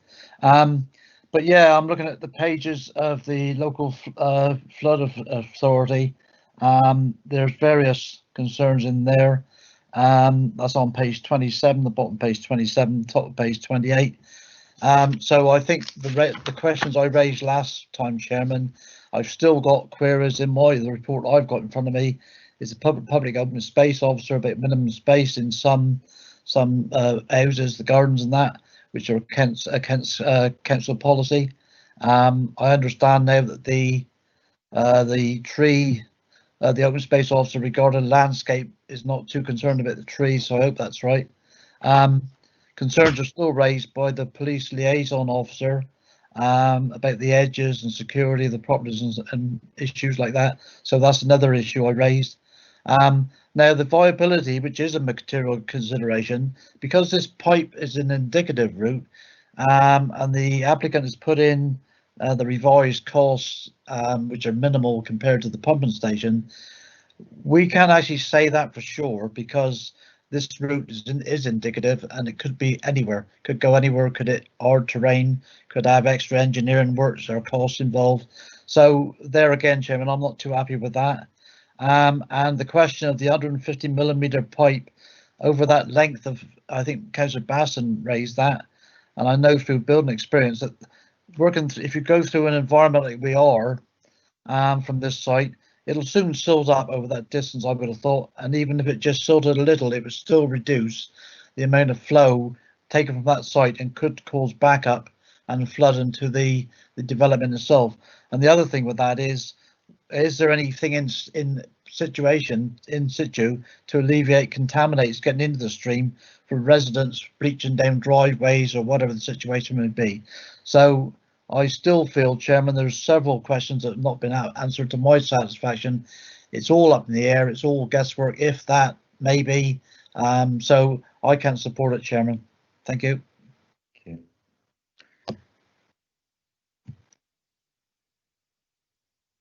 Hello.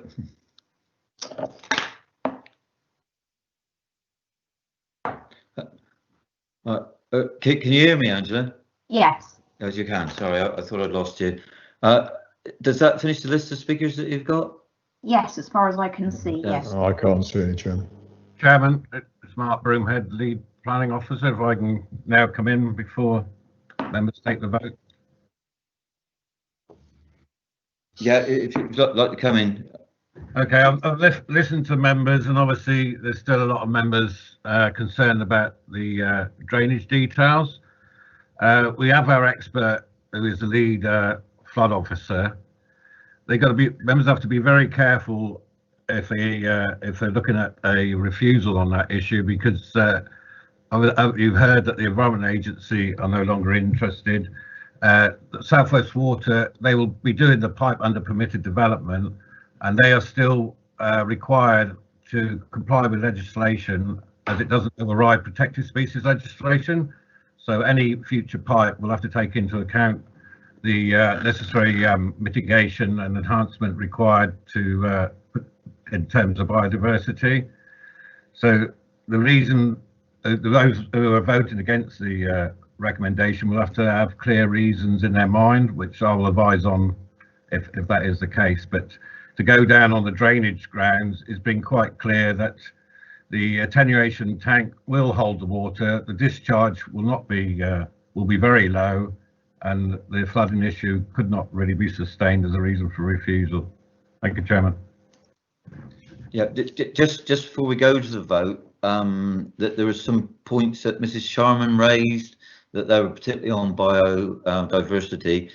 Could you make any comments on those? Are those new issues, or are those issues that you feel that have been addressed before? Yeah, I mean, the difficulty we have, obviously, South West Water won't agree the pipeline until the actual decisions, planning approval's been granted.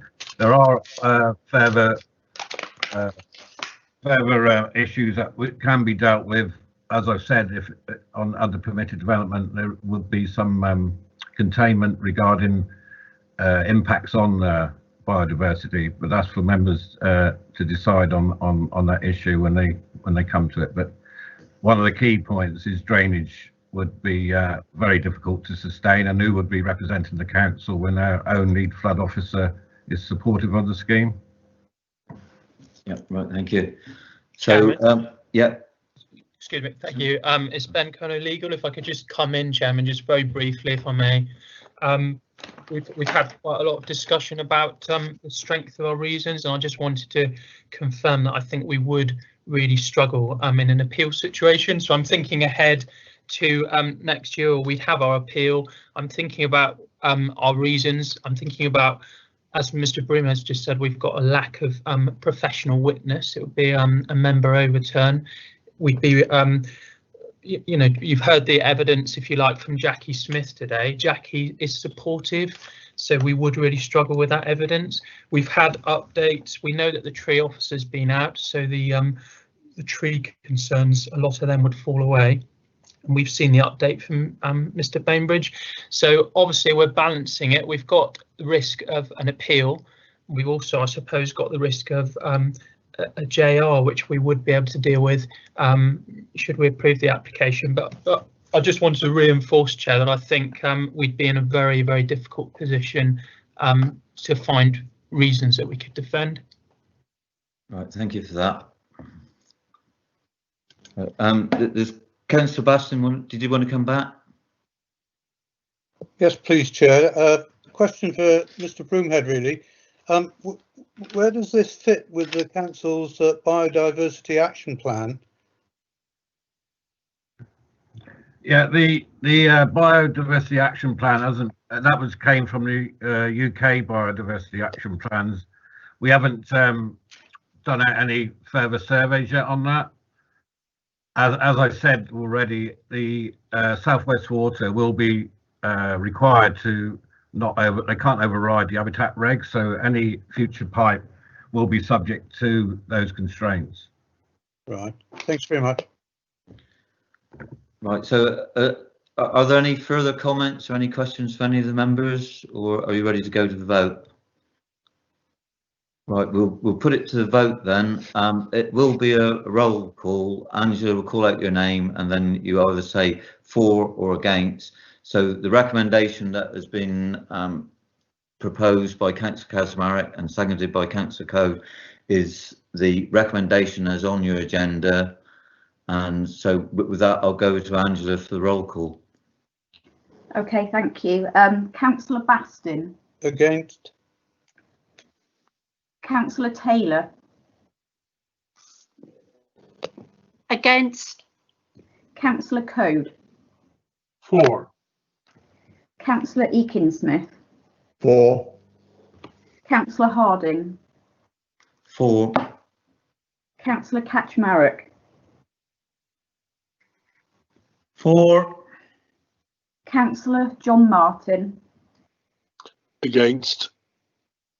Councillor Nicholas. Against. Councillor Pascoe. Against. Councillor Robinson.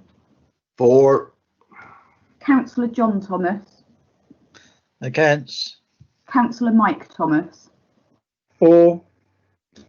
Okay, if you bear with me a moment, I'll just count up the votes. 5 each. Okay, I can confirm that we've got a tie with 6 votes for and 6 votes against. So I'll ask the chairman to make the casting vote, please. Well, I've got no other option because I can't change what I voted. I voted for, so it would have to be for. Okay, so on that, the application has been approved as set out in the reports on 7 votes in favour and 6 against. Right, thank you. Can I just say, could we just have a quick pause while I get Councillor Hurd back into the meeting? If everybody could just mute there. There was a moment. Yep, right. If you can inform me when Councillor Hurd's back. Yeah, I'm going to call him now.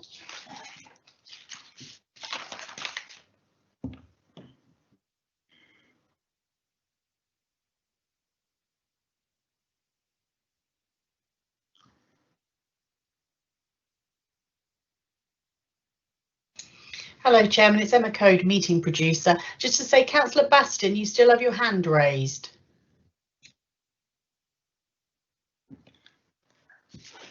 Thank you.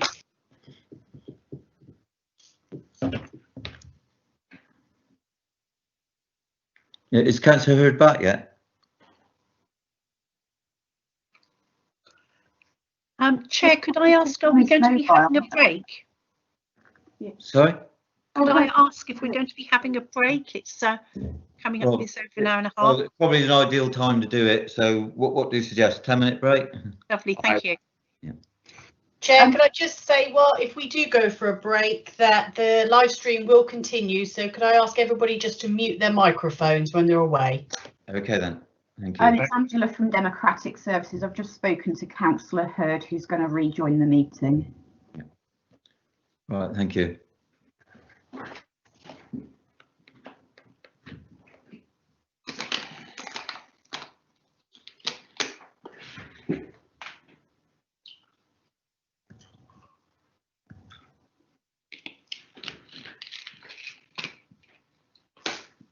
I can confirm Councillor Hurd is back in the meeting. Yeah, so it's been agreed that we were going to have a 10-minute adjournment before we start the next item. Yeah, thank you. I'll have a cup of tea. Bye.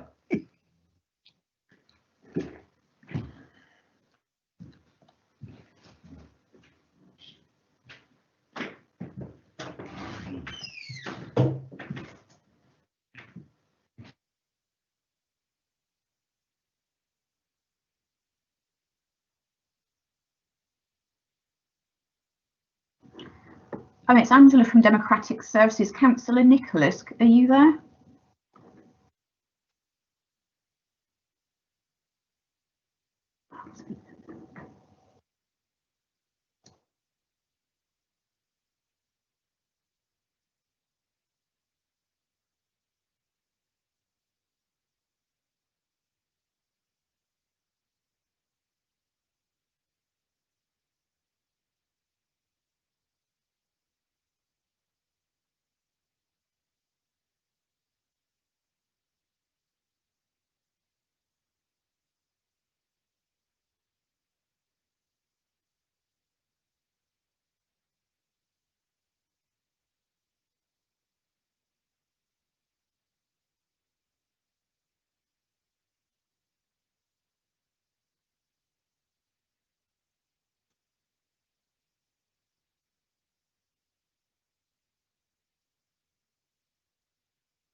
Chairman, it's Angela in Democratic Services. I've just spoken to Councillor Nicholas and she's left the meeting. She's got an interest in this item.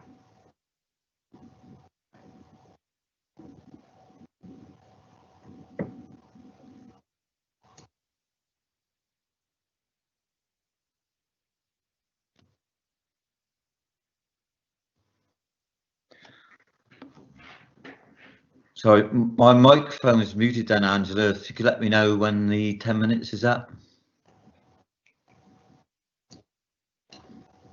Oh, I actually didn't make a note of what time we adjourned because I was talking. I think it's just before 10 to, so we've got about another 5 minutes, I think. Yeah, it was 11:38, Angela. Thanks, Emma.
Angela, hello.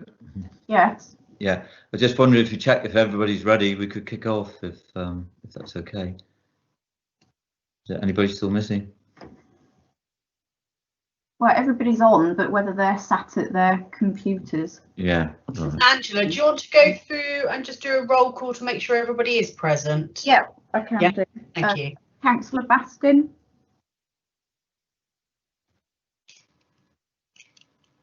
Hello, Angela. Sorry, I was fighting my mute button then. Okay. Councillor Taylor.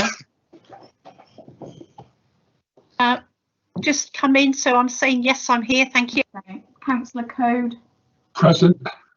Councillor Eakin-Smith.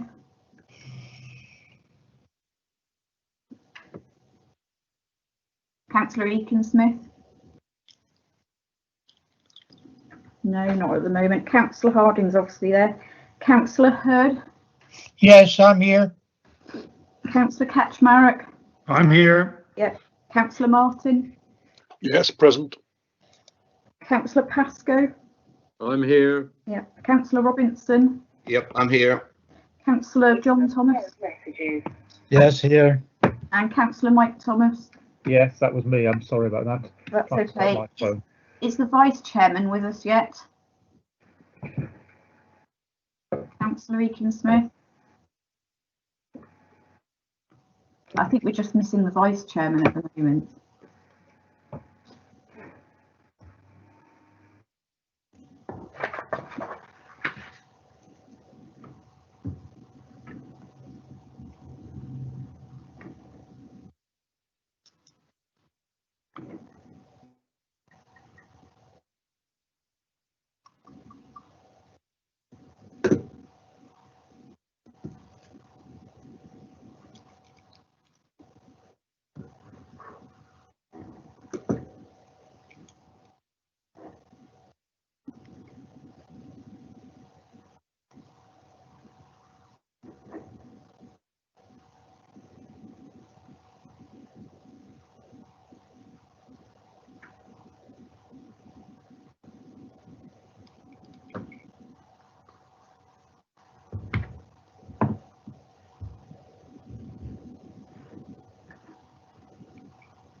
Yeah, it is 11:48 now. The 10 minutes is up. Can I Yeah. just ask if the Vice Chairman has joined us again?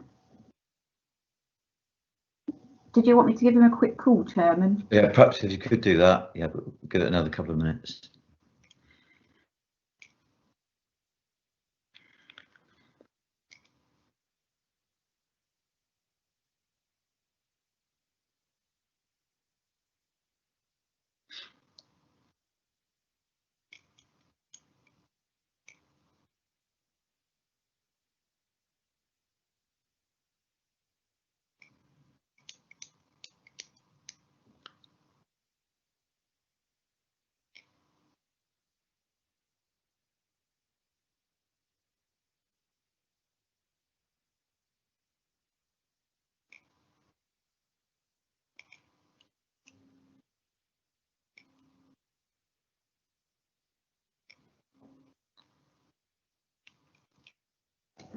I can't get through on the phone, presumably because he's in the meeting.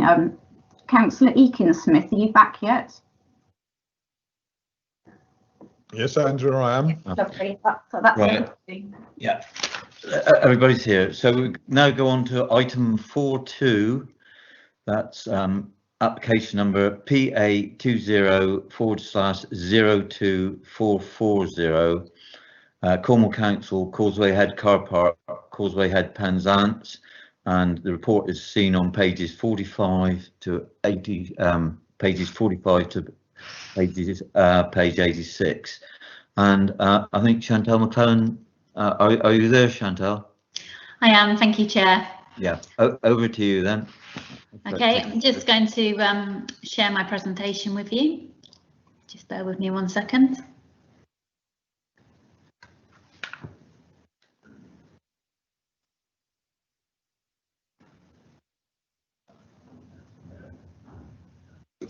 Okay, hopefully that should be available on your screens to view. Yeah, clear. Okay. Members' attention is drawn to the addendum, which highlights that further neighbour representations have been received. In addition, over the weekend, a further letter of objection and further letters of support have been received, which raise no additional issues. A statement's also been received from the electoral division member, Councillor Cornelius Olivier, which I understand will be read out later, and letters of support have been received from Councillor Elliott and Councillor McKenna. The key issues in assessment of the application are the loss of the car park, the proposed business use, the impact on the historic environment, archaeology, scale, design and layout, residential amenity, highway and pedestrian safety, drainage, ecology and biodiversity net gain. The site outlined in red is located within Penzance Town Centre to the north of Causeway Head. It currently comprises of a short stay public car park owned by Cornwall Council. The site lies within Penzance Conservation Area, and a number of Grade 2 listed buildings are also within the vicinity of the site, which are highlighted in purple on the screen.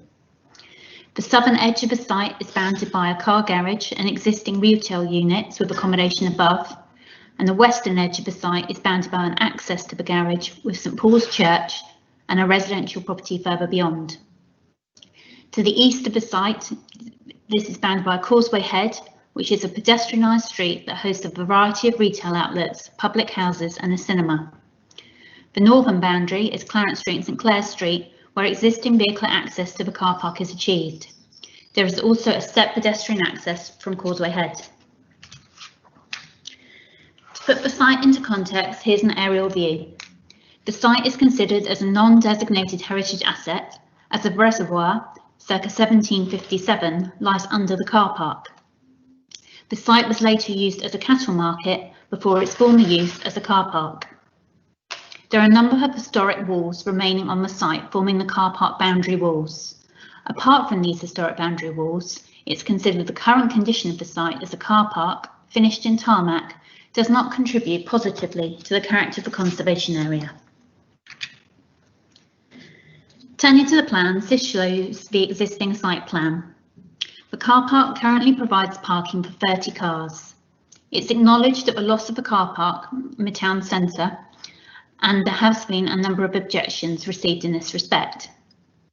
A transport statement has been submitted with the application, however, outlining there will be capacity in other local car parks which are in suitable walking distance to accommodate the resultant loss of the 30 spaces.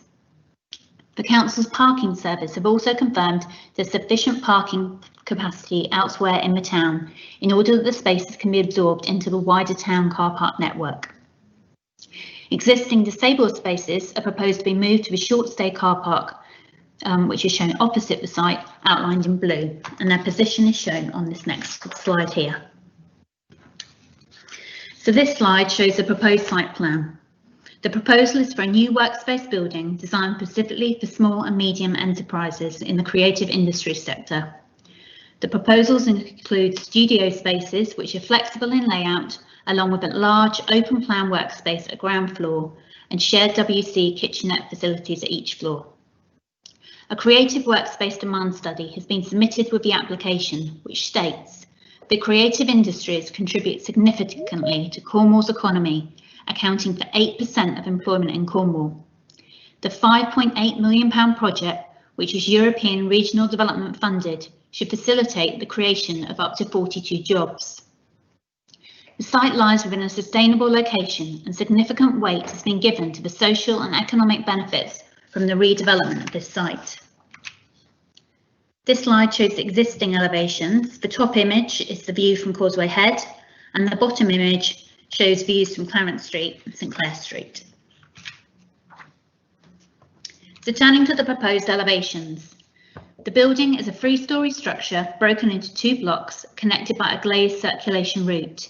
This slide shows views from Causeway Head and Clarence Street. Various changes to the massing, roof design, glazing and elevational treatment have been considered during the design process. The approach taken draws upon advice from the Cornwall Design Review Panel, the Conservation Officer, the Local Planning Authority and public consultation responses received at pre-application stage. It's acknowledged that the majority of adjacent existing buildings surrounding the site are 2-storey or 2.5-storey, with typically narrow frontages and deep burgage ports, stepping down following the topography. There are, however, several buildings with similar heights within Causeway Head and the neighbouring streets of Clarence Street and Clarence Place. The building will provide an improved gateway and signature building to the town centre, and its height is therefore considered appropriate. Although of a modern design, which will be different to other buildings in the immediate vicinity, the building is well designed. The design prioritises highlighting the form of the former reservoir. The proposed works will give rise to less than substantial harm to the significance of this non-designated heritage asset and also to the conservation area. This slide shows the west and south elevations. It's acknowledged the proposal will have some impact on the setting of St Paul's Church, and this does weigh against the scheme. The building is proposed, however, to reduce the height of the walls in the southwest corner of the site, assisting in restoring views across to the stained glass window of St Paul's Church, which is seen as a conservation gain. It's considered the proposal would have less than substantial harm on the character appearance of the adjacent heritage assets, and this will be outweighed by the benefits of the proposed development in regenerating this site within the town centre and conservation area. In addition, the proposed development would provide significant positive economic impacts through job creation, both during the construction period and in the long term towards the provision of employment opportunities within the town centre. The Council's archaeologist has recommended conditions to secure a historic building recording to level 3 and a standard archaeological watching brief. This will be secured via a planning condition. This slide shows some proposed visualisations of the building. View 1 at the top of the screen is is taken from the corner of Clarence Street and St Clair Street, looking down Causeway Head. And view 2, taken from the south, is looking towards the Fountain Court flats, which vary between 6 and 7 floors in height. In terms of residential amenity, it's acknowledged the development may have some overbearing impact. However, the site is set within an established context characterised by high-density buildings which are in close proximity to each other. Due to the tightly knit development of this part of Penzance, overbearing is not an uncommon feature. With regards to overlooking, in terms of the units in Causeway Head, these already experience an element of overlooking as they front a pedestrianised street. Windows are proposed to serve 3 studios, which would face the rear of 22A Clarence Street. The main outlook of this dwelling, however, is to Clarence Street rather than the service lane to the rear. An objection has also been received in respect of overshadowing loss of light. It's accepted there will be some loss of light to neighbouring properties in the winter months. However, in this tightly knit urban location, it's considered refusal would not be justified on this ground alone. It's recommended suitably worded condition if planning permission is granted, requiring further details of lighting. Members' attention is also drawn to paragraph 102 of the committee report in this respect. A condition is also recommended to limit the proposed use to a B1 use in the interest of residential amenities, which would prevent changes which could lead to unacceptable noise, odour and disturbance. Now moving on to the photographs. This shows a view of the car park looking towards the south. St Paul's Church is on the right with the neighbouring property 22 Clarence Street. Neighbouring properties within Causeway Head are to the left, and the newly renovated cinema with flats above is in the centre. In terms of highway and pedestrian safety, no vehicular access or on-site parking provision will be provided as part of this development. The site, however, lies within a sustainable location that would offer a range of travel choices for employees. Cycle parking will be provided in the form of covered shelter, providing 10 cycle spaces. The Highways Officer has no objection, subject to conditions, to secure the cycle storage design, the relocation of the 2 disabled spaces, and the implementation of a travel plan. This photograph shows the entrance to the car park and the neighbouring buildings in Causeway Head. The site falls within Penzance critical drainage area. A flood risk assessment, including surface water drainage strategy, has been submitted with the application, which concludes that the proposed development does not significantly risk of flooding. The local flood authority has been consulted and recommends that a foul and surface water drainage system be conditioned.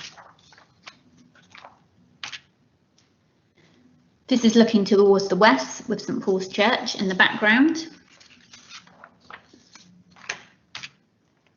And this photo is taken towards Causeway Head, looking towards the northwest. There are a few ecological features within the site. However, the stone walls do provide suitable habitat for common fern species and flowering plants. The council's ecologist has been consulted and explains that as the existing site has very limited biodiversity value, there is no objections to this development.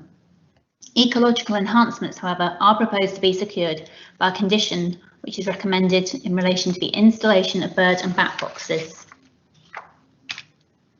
Final photograph shows where the bin, recycling and storage area are proposed, and further details of this are recommended to be secured by a suitably worded planning condition. In conclusion, there is sufficient parking within the town centre to accommodate the removal of the 30 spaces. Apart from the historic boundary walls, the site as a car park does not contribute positively to the character of the conservation area. The development will have some impact on the setting of the Grade 2 listed St Paul's Church, and this weighs against the scheme. The proposal, however, would have less than substantial harm. The building is well designed and will provide an improved gateway and signature building to the town centre. The proposal will result in the regeneration of the site and conservation area. The significant positive impact through job creation, both during the construction period and in the long term, with the provision of employment opportunities within the town centre. On balance, it is considered that the proposal is acceptable, subject to conditions. Thank you. Right, thank you, Chantal. Right, we go on to speakers. The first one on the list is Mrs. Teresa Barrow. Are you there, Mrs. Barrow? Yes, good morning, I'm here. Yeah, good morning. What will happen is once you start speaking, they'll set the clock and then you've got 3 minutes and we'll give you a prompt at 30 seconds. So when you're comfortable, you just start speaking and then we'll go from there. Thank you. Penzance is my home. I was brought up and educated here, as were my children. And like all of you, I have the regeneration of Penzance at heart. You've been directed to address 10 areas when considering this application. I'm looking at 3, not on your list, but which provide compelling reasons why you should reject this application in its entirety. Flawed economics, inflexible grasp of the way work is changing, and a democratic deficiency. Reasons supported by over 1,400 petition signatories, voters you represent. First, there is no economic case. Despite my asking for sight of an economic business case, this has never been forthcoming. Other similar local enterprises like Crowdgy still need substantial grant support to sustain them years after they were established. Proceeding here would lose an income stream from parking and take on a continuing liability that council taxpayers will have to support. That means less money to sustain local facilities serving the whole community, like leisure centres. Secondly, no serious business or political leader believes more people will be working in offices in the future. The trend is for people to work from home, a process accelerated by this pandemic. Reducing travel costs, one of the largest sources of pollutants, will be better for the environment. SMEs and new businesses will have fewer reasons to spend scarce cash on rent. Rents, incidentally, that landlords, including the council, will find increasingly difficult to collect. Thirdly, this development has little support. The council, in a report in 2011, pledged to get more people involved in the planning process. Yet despite locals being in lockdown, the council made no more effort to inform residents than if this had been an application to change the windows on a private house. This proposal will alter the character of the historic conservation area at the heart of Penzance for generations to come, whilst barely giving a nod to the wishes of the local population on whom this edifice is being foisted. I ask you to reject this planning application in its entirety, as passing it would go against the wishes of the overwhelming majority of your local electorate. Far from being a benefit, this will be a continuing burden at a time when councils and companies can be bankrupted by such imprudence. Finally, the evidence is that office-based activity will both diminish and change substantially in the near future, rendering this building redundant, a reminder of a flawed decision. I leave you with words attributed to Maynard Keynes, a supporter of interventions such as these. When the facts change, I change my mind. What do you do, sir? The facts have changed. The world has changed. Reject the application. Thank you for listening. Thank you, Mr. Barrow. If you could just stay online a moment, we'll just see if any of the members have got any questions to ask. Okay. Are there any questions for any of the members? No, it doesn't appear to be. Right, thank you very much for that, Mrs. Barrow. Right, we go on to the next speaker, and that's Councillor Nigel Pengelly from Penzance Town Council. Are you there, Councillor? I am indeed, yes. Can you hear me? Yes, we can hear you fine. The way it'll go, it'll be, you have your 3 minutes. The time will start from when you start your presentation. So, and we'll prompt you when it's 30 seconds to go. So when you're ready, just carry on. Okay, thank you very much. I'm Councillor Pengelly of Penzance Town Council. As a member of Penzance Town Council Planning Committee and a former chair of that planning committee and Deputy Mayor Penzance, I followed this application as consultation in progress. I read the application documents and consulted your appraisers extensively. I can discern no valid reasons as to why this application should be refused. I would like to thank Cornwall Council planning officers for their diligence, care and ambition in the submitting of this application. Penzance Town Council supports this application, citing it as a positive investment for Penzance. Penzance Town Council worked with the Penzance Regeneration Board, Penzance Chamber of Commerce, Penzance and District Tour Association, Penzance Bid and Causeway Head Traders Association, all of whom also support the application. In short, the bodies that represent Penzance and have a say in its development all want this to happen. The council position was established on the 29th of April based upon the views expressed by the committee members and letters received from the public. The agreed position of Penzance Town Council was no objection. The proposed development has been reported in the press and the public have had considerable time to make representation, and more than 200 have done so. It cannot be argued that the public have been unreasonably hobbled in the exercising of democratic rights regarding this application. Historic Environment Plan and the consultee have acknowledged that harm to the conservation area from this development is less than substantial, and it has been acknowledged that there will be conservation gain from the development. Penzance Council supports this application because It supports the local creative sector and the local economy. It enhances town centre vitality. It improves the rundown appearance of the northern gateway to the town centre. It makes a statement of confidence in Penzance's future. It was the view of the planning committee that these benefits outweigh the harm caused by the building of a dominating contemporary construction at the edge of Penzance Conservation Area. I have read the objections and followed the comments on a contrarian Facebook page. I have noted that much of the objections submitted are not from Penzance. This is a flagship site for the regeneration of Penzance, and a project delivered after years of united work by the community and town body partnerships to revitalise the town centre. On a personal level, I am local, and I know local people support the application, especially those under 60. If this application is refused, the money and the project is lost. There are no alternatives. A refusal would scupper the project, and Penzance would have lost a much-needed opportunity for investment. The need for investment in the local economy has never been more pressing. Thank you for the opportunity to address you. Thank you, Councillor Pengelly. If you could just stay on the line, just in case we've got some questions. Has any of the members got a question for Councillor Pengelly? Councillor Kaczmarek has got his hand raised, Chairman. Yeah. All right, Councillor Kaczmarek. Yeah, thank you, Mr. Pengelly.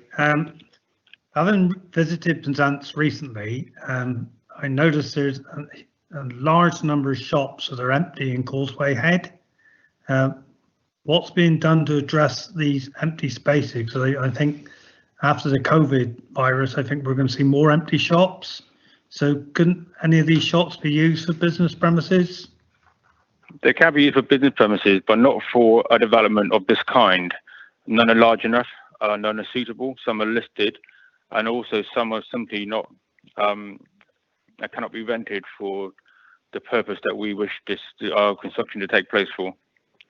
I think this development isn't so much for retail, it's actually for offices and creative spaces. So the shops are a completely different sort of business set to what is being proposed here. I hope that answers your question, Mark. Yeah, thank you for that. I know that there's shops, but they can be used for, you can get a change of use on those premises, that's all. Yeah, I think the idea was to have a creative cluster where actually all businesses all work together in one space, and they can actually cooperate and collaborate with each other, and that will in turn bring more trade. Research has shown that people are actually crying out for small office spaces, and simply a lot of shops premises are actually too large to be rented and too expensive. This will provide affordable spaces for small and new businesses. You okay, Councillor Kaczmarek, with that? Are you finished? Yeah, happy with that. Yeah, thank you. No proper job, thank you. Right, we've got another question from Councillor Linda Taylor. Thank you. Councillor Pengelly, I just want to clarify that you're speaking on behalf of Penzance Town Council? Yes, I am. Lovely. I just wanted to page 52, Penzance Town Council obviously say they've got no objection, but they don't think that this is a suitable time to be voting on such an important and controversial application. So you're happy now that there has been that full engagement with the community? Yes, I am. Yes, we are. Thank you. The issue you mentioned was actually addressed in the planning committee. No, that's fine. Thank you very much. Thank you. Right, thank you. Were there any other members that got questions? I can't see any. No, I can't see any others, but if Councillor Kaczmarek and Taylor could both lower their hands. Yeah. Okay, Councillor Pengelly, thank you very much for that. Okay, thank you, Roger. Seems to answer all the questions. Thank you very much. Thank you very much. Yeah, probably job. Cheers, then. Okay. Right. The next speaker is Mr. John Forsyth. Are you there, Mr. Forsyth? Yes, I am. I'm here. Thank you. Okay. The format will be that once you start speaking, your time will start. It will be 3 minutes, and we'll give you a prompt at 30 seconds. So when you're ready, just carry on. Thank you very much, and good morning, everyone. I'm John Forsyth. I'm a resident of Clarence Place. I've lived in Cornwall for over 25 years. I'm a qualified town planner, and all of my working life has been in planning, development and regeneration. I've worked on many regeneration projects in Cornwall and the rest of the southwest, and also elsewhere in the UK. So I do understand the issues and priorities in Cornwall. and I choose to live in Penzance because I think it's a good town and it could get even better. I've had no direct involvement in the preparation of the plans for the Creative Hub, but as soon as I became properly aware of it, I was very keen to express my support for it. I've read various background papers and also discussed the project with neighbours, friends and people in IT, design, the arts and local community. And I'm convinced that there is a strong need and widespread support for the project. I believe it is exactly the right project for Penzance and for the development of the car park site for two main reasons. Everyone agrees that the town centre does need regeneration and investment, including new buildings, and we need a good mix of uses and activity that draws people into and through the town centre. Secondly, the creative industries are a major opportunity for growth in modern, proper jobs and businesses in Penzance and West Cornwall. And research and experience shows that a hub building is the right way to support and stimulate that growth. So, as a local resident, the specific points I'd like to make are: one, I don't think the development of the car park is a loss. There are good alternatives, and it's a major environmental improvement. Two, I think the retention of the walls is an appropriate reflection of the history and heritage of Penzance. And three, I'd love to see this new building as it makes an attractive entrance to the town centre. It improves the immediate environment of the open area outside the Farmers Arms, and it encourages businesses and people to Causeway Head. More importantly, though, I think we should look at the context of the benefits for the whole of Penzance and the town centre. A creative hub is exactly the right kind of project to help regenerate the town centre, and a creative hub is exactly the right kind of use for the site and in the right place in the town centre. I'd also like to say that it's important to seize the moment here. Projects as good and as important as this don't come along very often, and will even less likely in future. I can think of plenty of projects, some quite close to here, which didn't go ahead because of some minor so-called planning objections, and we all live to regret it. So please look at the big picture and the opportunity here. The Creative Hub fits exactly within approved plans and strategies for the town centre and West Cornwall, and we need it now. Thank you. Yeah, thank you, Mr. Forsyth. If you can just stay on the line in case we've got some questions from the members. I'd ask members if you've got any questions for Mr. Forsyth. No, I don't see any. Right, well, thank you very much, Mr. Forsyth. Thank you for that. Okay, thank you. Okay, the next speaker is Mr. Paul Channing. Are you there, Mr. Channing? Hello, Mr. Channing? Chairman, it's Emma Code, meeting producer. I think Mr. Channing might be on mute. If he can hear me, if he presses *6 on his phone, that will unmute him. Good morning, Hello. everyone. I'm here. You're there, Mr. Channing. Good afternoon to you. You'll have 3 minutes, and your time will start from when you start speaking, and we'll give you a prompt when it's 30 seconds to go. So whenever you're ready, if you'd like to start. Thank you. Magic, lovely job, thank you. I'm a chartered conservation architect with Stride Triglaine Architects for the project. We've become aware of the public comments on the application and thought that we might take this opportunity to confirm and address some of those concerns. On matters of scale and form, the design responds to the scale of the reservoir rather than the smaller building plot bits along Causeway Head. The site, by virtue of the reservoir, has always had a long, linear, large-scale form. The massing of the building has been pulled back to open up the views of St Paul's Church from Causeway Head, and the pitch screen to the roof, a lightweight, seamless flowing band of louvers, is a counterpoint to the heavy, traditional, coarse slate roofs. The pitch softens the modern form and responds to the and of course avoids the otherwise rudimentary edge protection required to access the PVs on the roof. Concerning the design approach, whilst there are several approaches to conservation and working within the historic environment, the principles of the Society for the Protection of Ancient Buildings are viewed by most as the yardstick and underpin much in UK heritage legislation. The SPAB approach supports the principle of good new design to complement the old. It should not mimic the original nor pretend to be historic. History is of great value, and much more so, I think, when people are aware of it. By design and through interpretation, the proposal has been carefully considered to reveal and reinforce the presence and significance of the reservoir. In terms of quality and craft, the building is separated by a clear story above the robust heavy stone boundary walls Causeway Head to form a counterpoint, a light crystalline form, which by virtue of architectural lighting can have almost ethereal softness, not dissimilar to the work of Stephen Holm. The sense and care in the detailing of the glazed facade aspire to that of jewellery, of a precious stone. The beautiful sweeping curves will be finely crafted with seamless hot rolled sections of consistent colour, and this sense of care, of craft and artistry resonate with the activities and the artists within.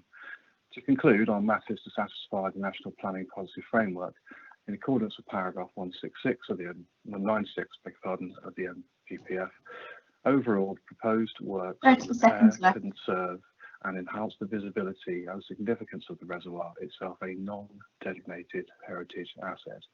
It is not a nationally listed building, and its consideration should be proportionate. Harm to its significance is deemed to be less than substantial, and this must be weighed against the considerable public benefits of bringing the site into use as a building and securing its optimum viable use as a valuable community asset.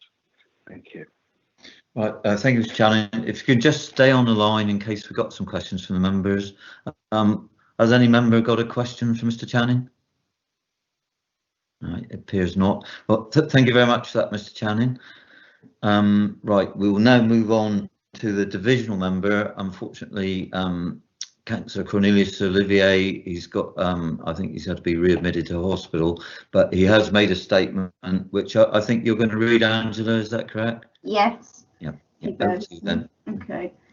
Dear Planning Committee member, I'm writing to you about the planning application for a creative hub to be constructed at the top of Causeway Head in Penzance, a site located within the electoral division I represent on Cornwall Council. Since this project was first mooted a couple of years ago, I've been strongly supportive of the concept and its potential contribution to town centre regeneration. However, I've also had concerns about its impacts on both the appearance of Penzance and the town's historic inheritance.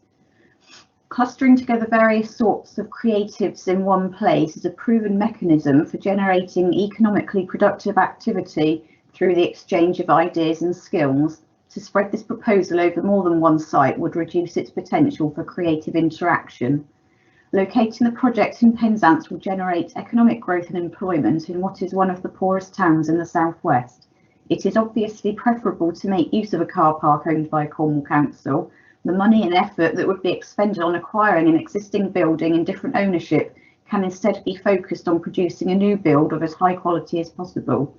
It is generally speaking more expensive to convert an old building to a new function than it is to commission a purpose-built facility, and less likely to provide something well suited to its users.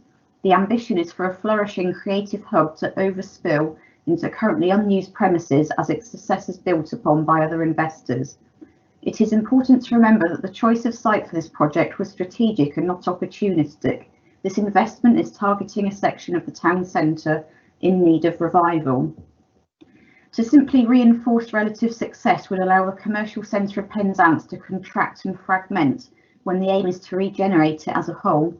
The existence of the hub will, I believe, encourage people to move around the town centre rather than simply visit particular bits of it. I completely agree with the idea of a well-designed modern building acting as a gateway to the town centre, and feel that, along with the railway station, St John's Hall and the Jubilee Pool, it will become one of the structures that demarcates that area. One of the best features of Penzance from the point of view of both local residents and visitors is the quantity and quality of striking buildings, attractive architectural features and its rich built heritage. However, it is all too easy for these characteristics to be seen as obstacles to economic regeneration rather than assets that give Penzance an advantage over other towns. I've been determined from the start of this proposal that it should respect and conserve the history of Penzance. The funding for this project specified that the building created must enhance the appearance of the town, and the project is financed at a level that enables the necessary expenditure on design and materials. I had previously stipulated that when a design for the building emerged, it should be referred for assessment by the Cornwall Design Review Panel. After the first unsatisfactory design was presented to the Penzance Place Making Group, I ensured that this process took place and attended the session of the panel that examined the proposed design. The thorough and impartial analysis provided by the panel, including a strong emphasis on protecting the history of the site, has very strongly influenced the current greatly improved design. Unlike some architecturally distinguished parts of Penzance, Morab Road for example, the buildings of Causeway Head are already a medley of styles. This is a key reason why it is one of the most interesting and popular locations in Penzance. The addition of a distinctive and distinguished modern building will strengthen those characteristics. Sooner rather than later, the creative hub will be as much valued part of the street scene as the Savoy Cinema and the Exchange Gallery. It's important to take into account the way the current designers prioritise retention of the historic walls as well as creating a view of the adjacent listed church. I particularly appreciate the way the proposed building follows the footprints of the 18th century reservoir, the only one in Cornwall. A number of objections have been raised about loss of car parking. In view of the number of spaces available in nearby car parks, I do not see this as a problem, especially as it is both government and council policy to encourage less reliance on cars. Cornwall is over-dependent on the visitor economy, a sector associated with seasonal unemployment, generally low wages, and reducing the supply of housing available for Cornish residents. While tourism will remain a crucial component of the local economy, we urgently need to diversify economically. Penzance has been identified as a place where economic growth can be gained through investment in the creative sector. The Creative Hub proposal responds to the needs of Penzance to be more than a popular visitor destination through building on the recognised strength of its community. Please approve this application and do not remove any of the specified conditions. And that's it. Right. Thank you very much. So with that, we go on to questions from the committee members of officers. Are there any questions from the committee members? Yeah, Councillor Pascoe. Thank you, Mr. Chairman. Yeah, I wonder if the officers could look at page 52 and the Highways Development Management West Majors. I see in the conditions they've got the cycle storage covered and the travel plan, but I don't see no relocation for the disabled parking spaces. Could somebody pick up on that and see whether that could be added, please? Can I answer that, Chair? Yeah, yes, sorry, I was just going to ask who could do it. Yeah. Okay. If I just draw your attention to condition 9 of the committee report, prior to the occupation of the building hereby permitted, the 2 disabled parking bays shown on the plan should be provided and allocated to the building and retained as such for the duration of the permitted use. You okay with that, Councillor Pascoe?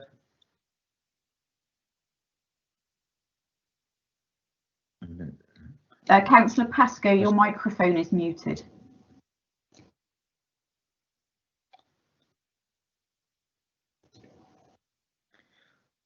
Councillor Pascoe, you need to unmute your microphone.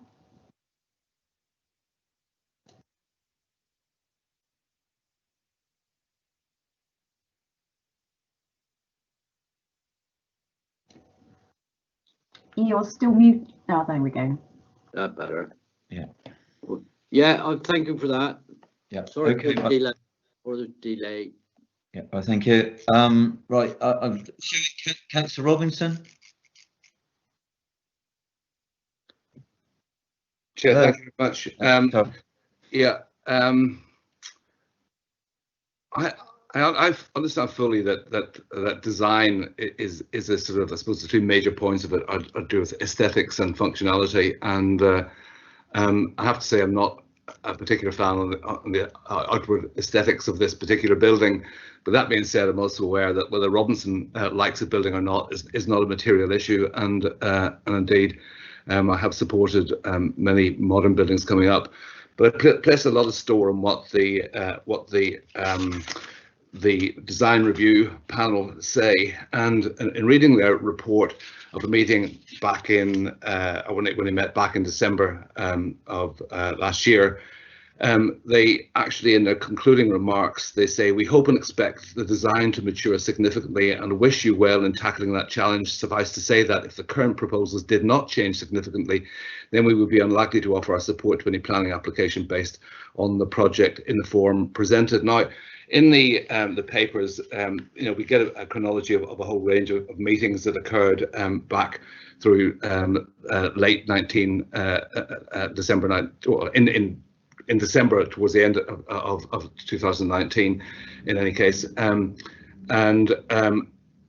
they predate this report, with this meeting and this report having been written. I noticed that Cornelius said, Councillor Olivier said in his written submission that there had been a lot of work put in to have an unacceptable design redone. And I suppose it's a question for the planning officer, did that then result in the current designs going back to the panel?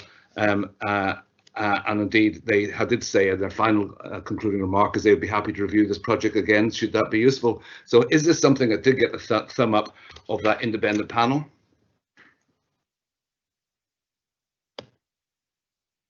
Mr. Broomhead. Yeah, Chantal, do you want to answer that one? She's there. Yeah. So the current design hasn't gone back to the panel. However, since the project was initially presented to the West Sub Area Planning Committee, to the design review panel, the scale and mass has been broken down.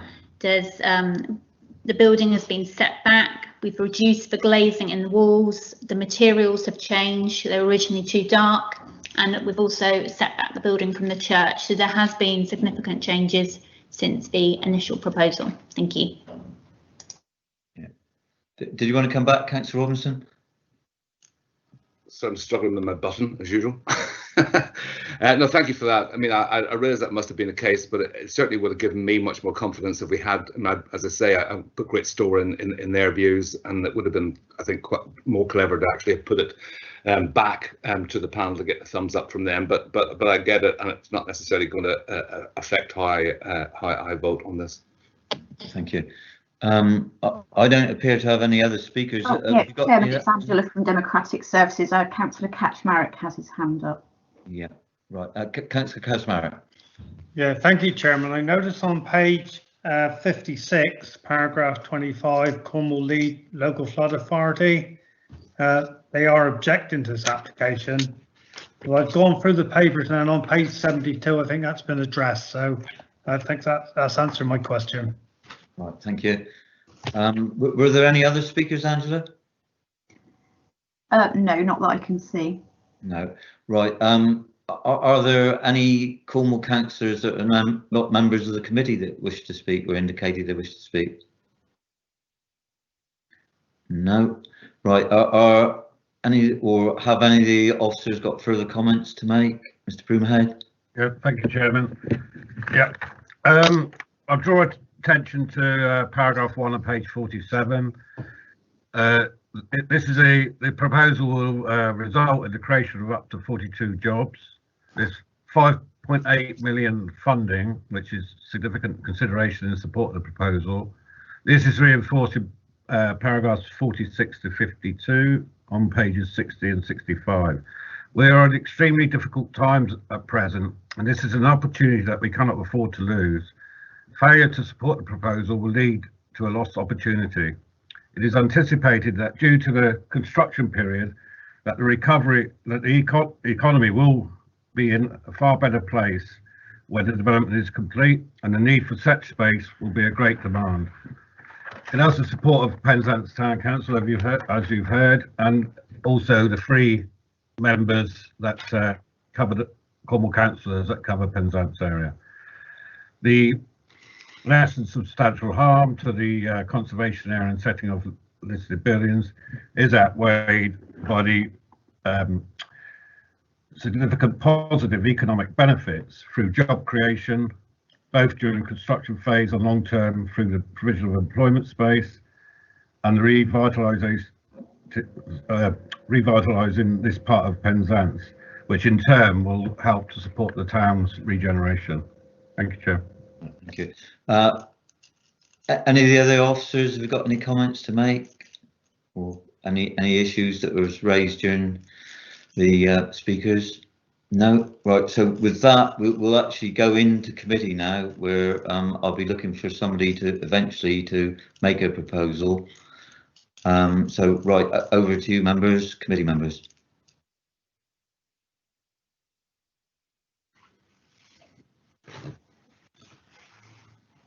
Sorry. Hello. It's Angela from Democratic Services. Yeah. Councillor Kaczmarek has raised his hand. Right, I just seen that. Yeah, Councillor Kaczmarek. Thank you, Chairman. I was waiting for someone else to put their hand up, but I got there. I waited and no one did. But yes, I can understand why people are objecting to this, but I also understand the huge impact that an investment like this is going to have on the town of Penzance. And bearing in mind that the town council support it, all the Cornwall councillors in that area support it.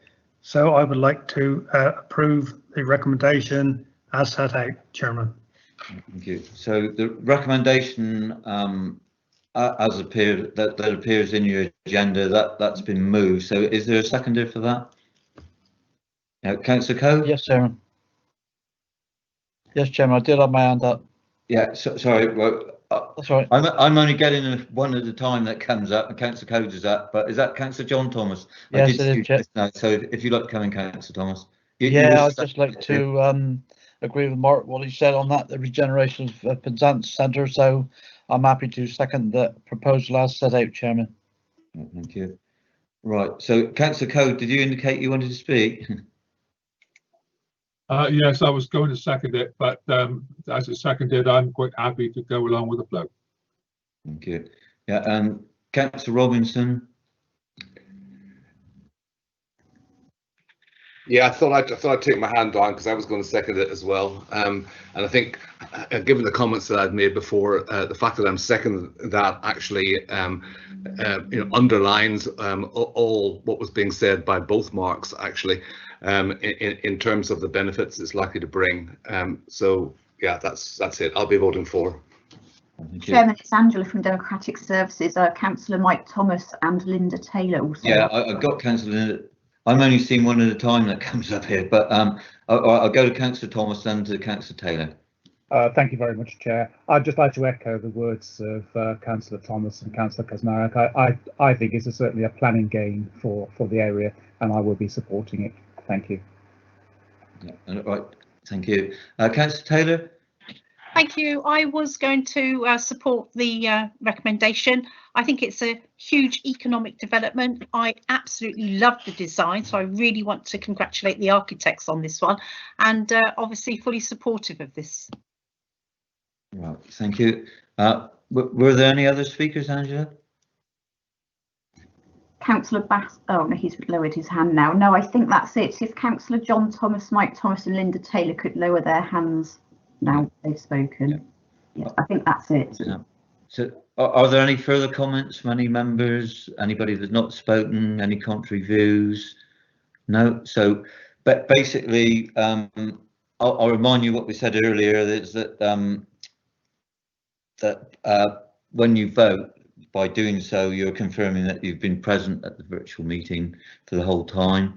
So, but basically, what I'll do is I'll put it to vote. What you'd be voting for would be the recommendation as printed in the agenda. We'll do it by roll call. Roll call again. So if you'd like to do that, Angela. Okay. Councillor Bastin. 4. Councillor Taylor. 4. Councillor Code. 4. Councillor Eakin-Smith. 4. Councillor Harding. 4. Councillor Hurd. 4. Councillor Kaczmarek. 4. Councillor Martin. 4. Councillor Pascoe. 4. Councillor Robinson. 4. Councillor Thomas, John Thomas. 4. Councillor Mike Thomas. 4. Chairman, I can confirm that that's unanimous for approval. Right, thank you. So that concludes today's business. We've just got one further item on the agenda, which is item 5, which is any other business that the chairman considers to be of urgency. I can confirm that there isn't any, so all that's left for me to do is to thank you very much for your attendance and wish you to stay safe. Thank you very much. Bye. Thank you, Mr. Chair. Thank you, Thank you, Chairman. Chairman.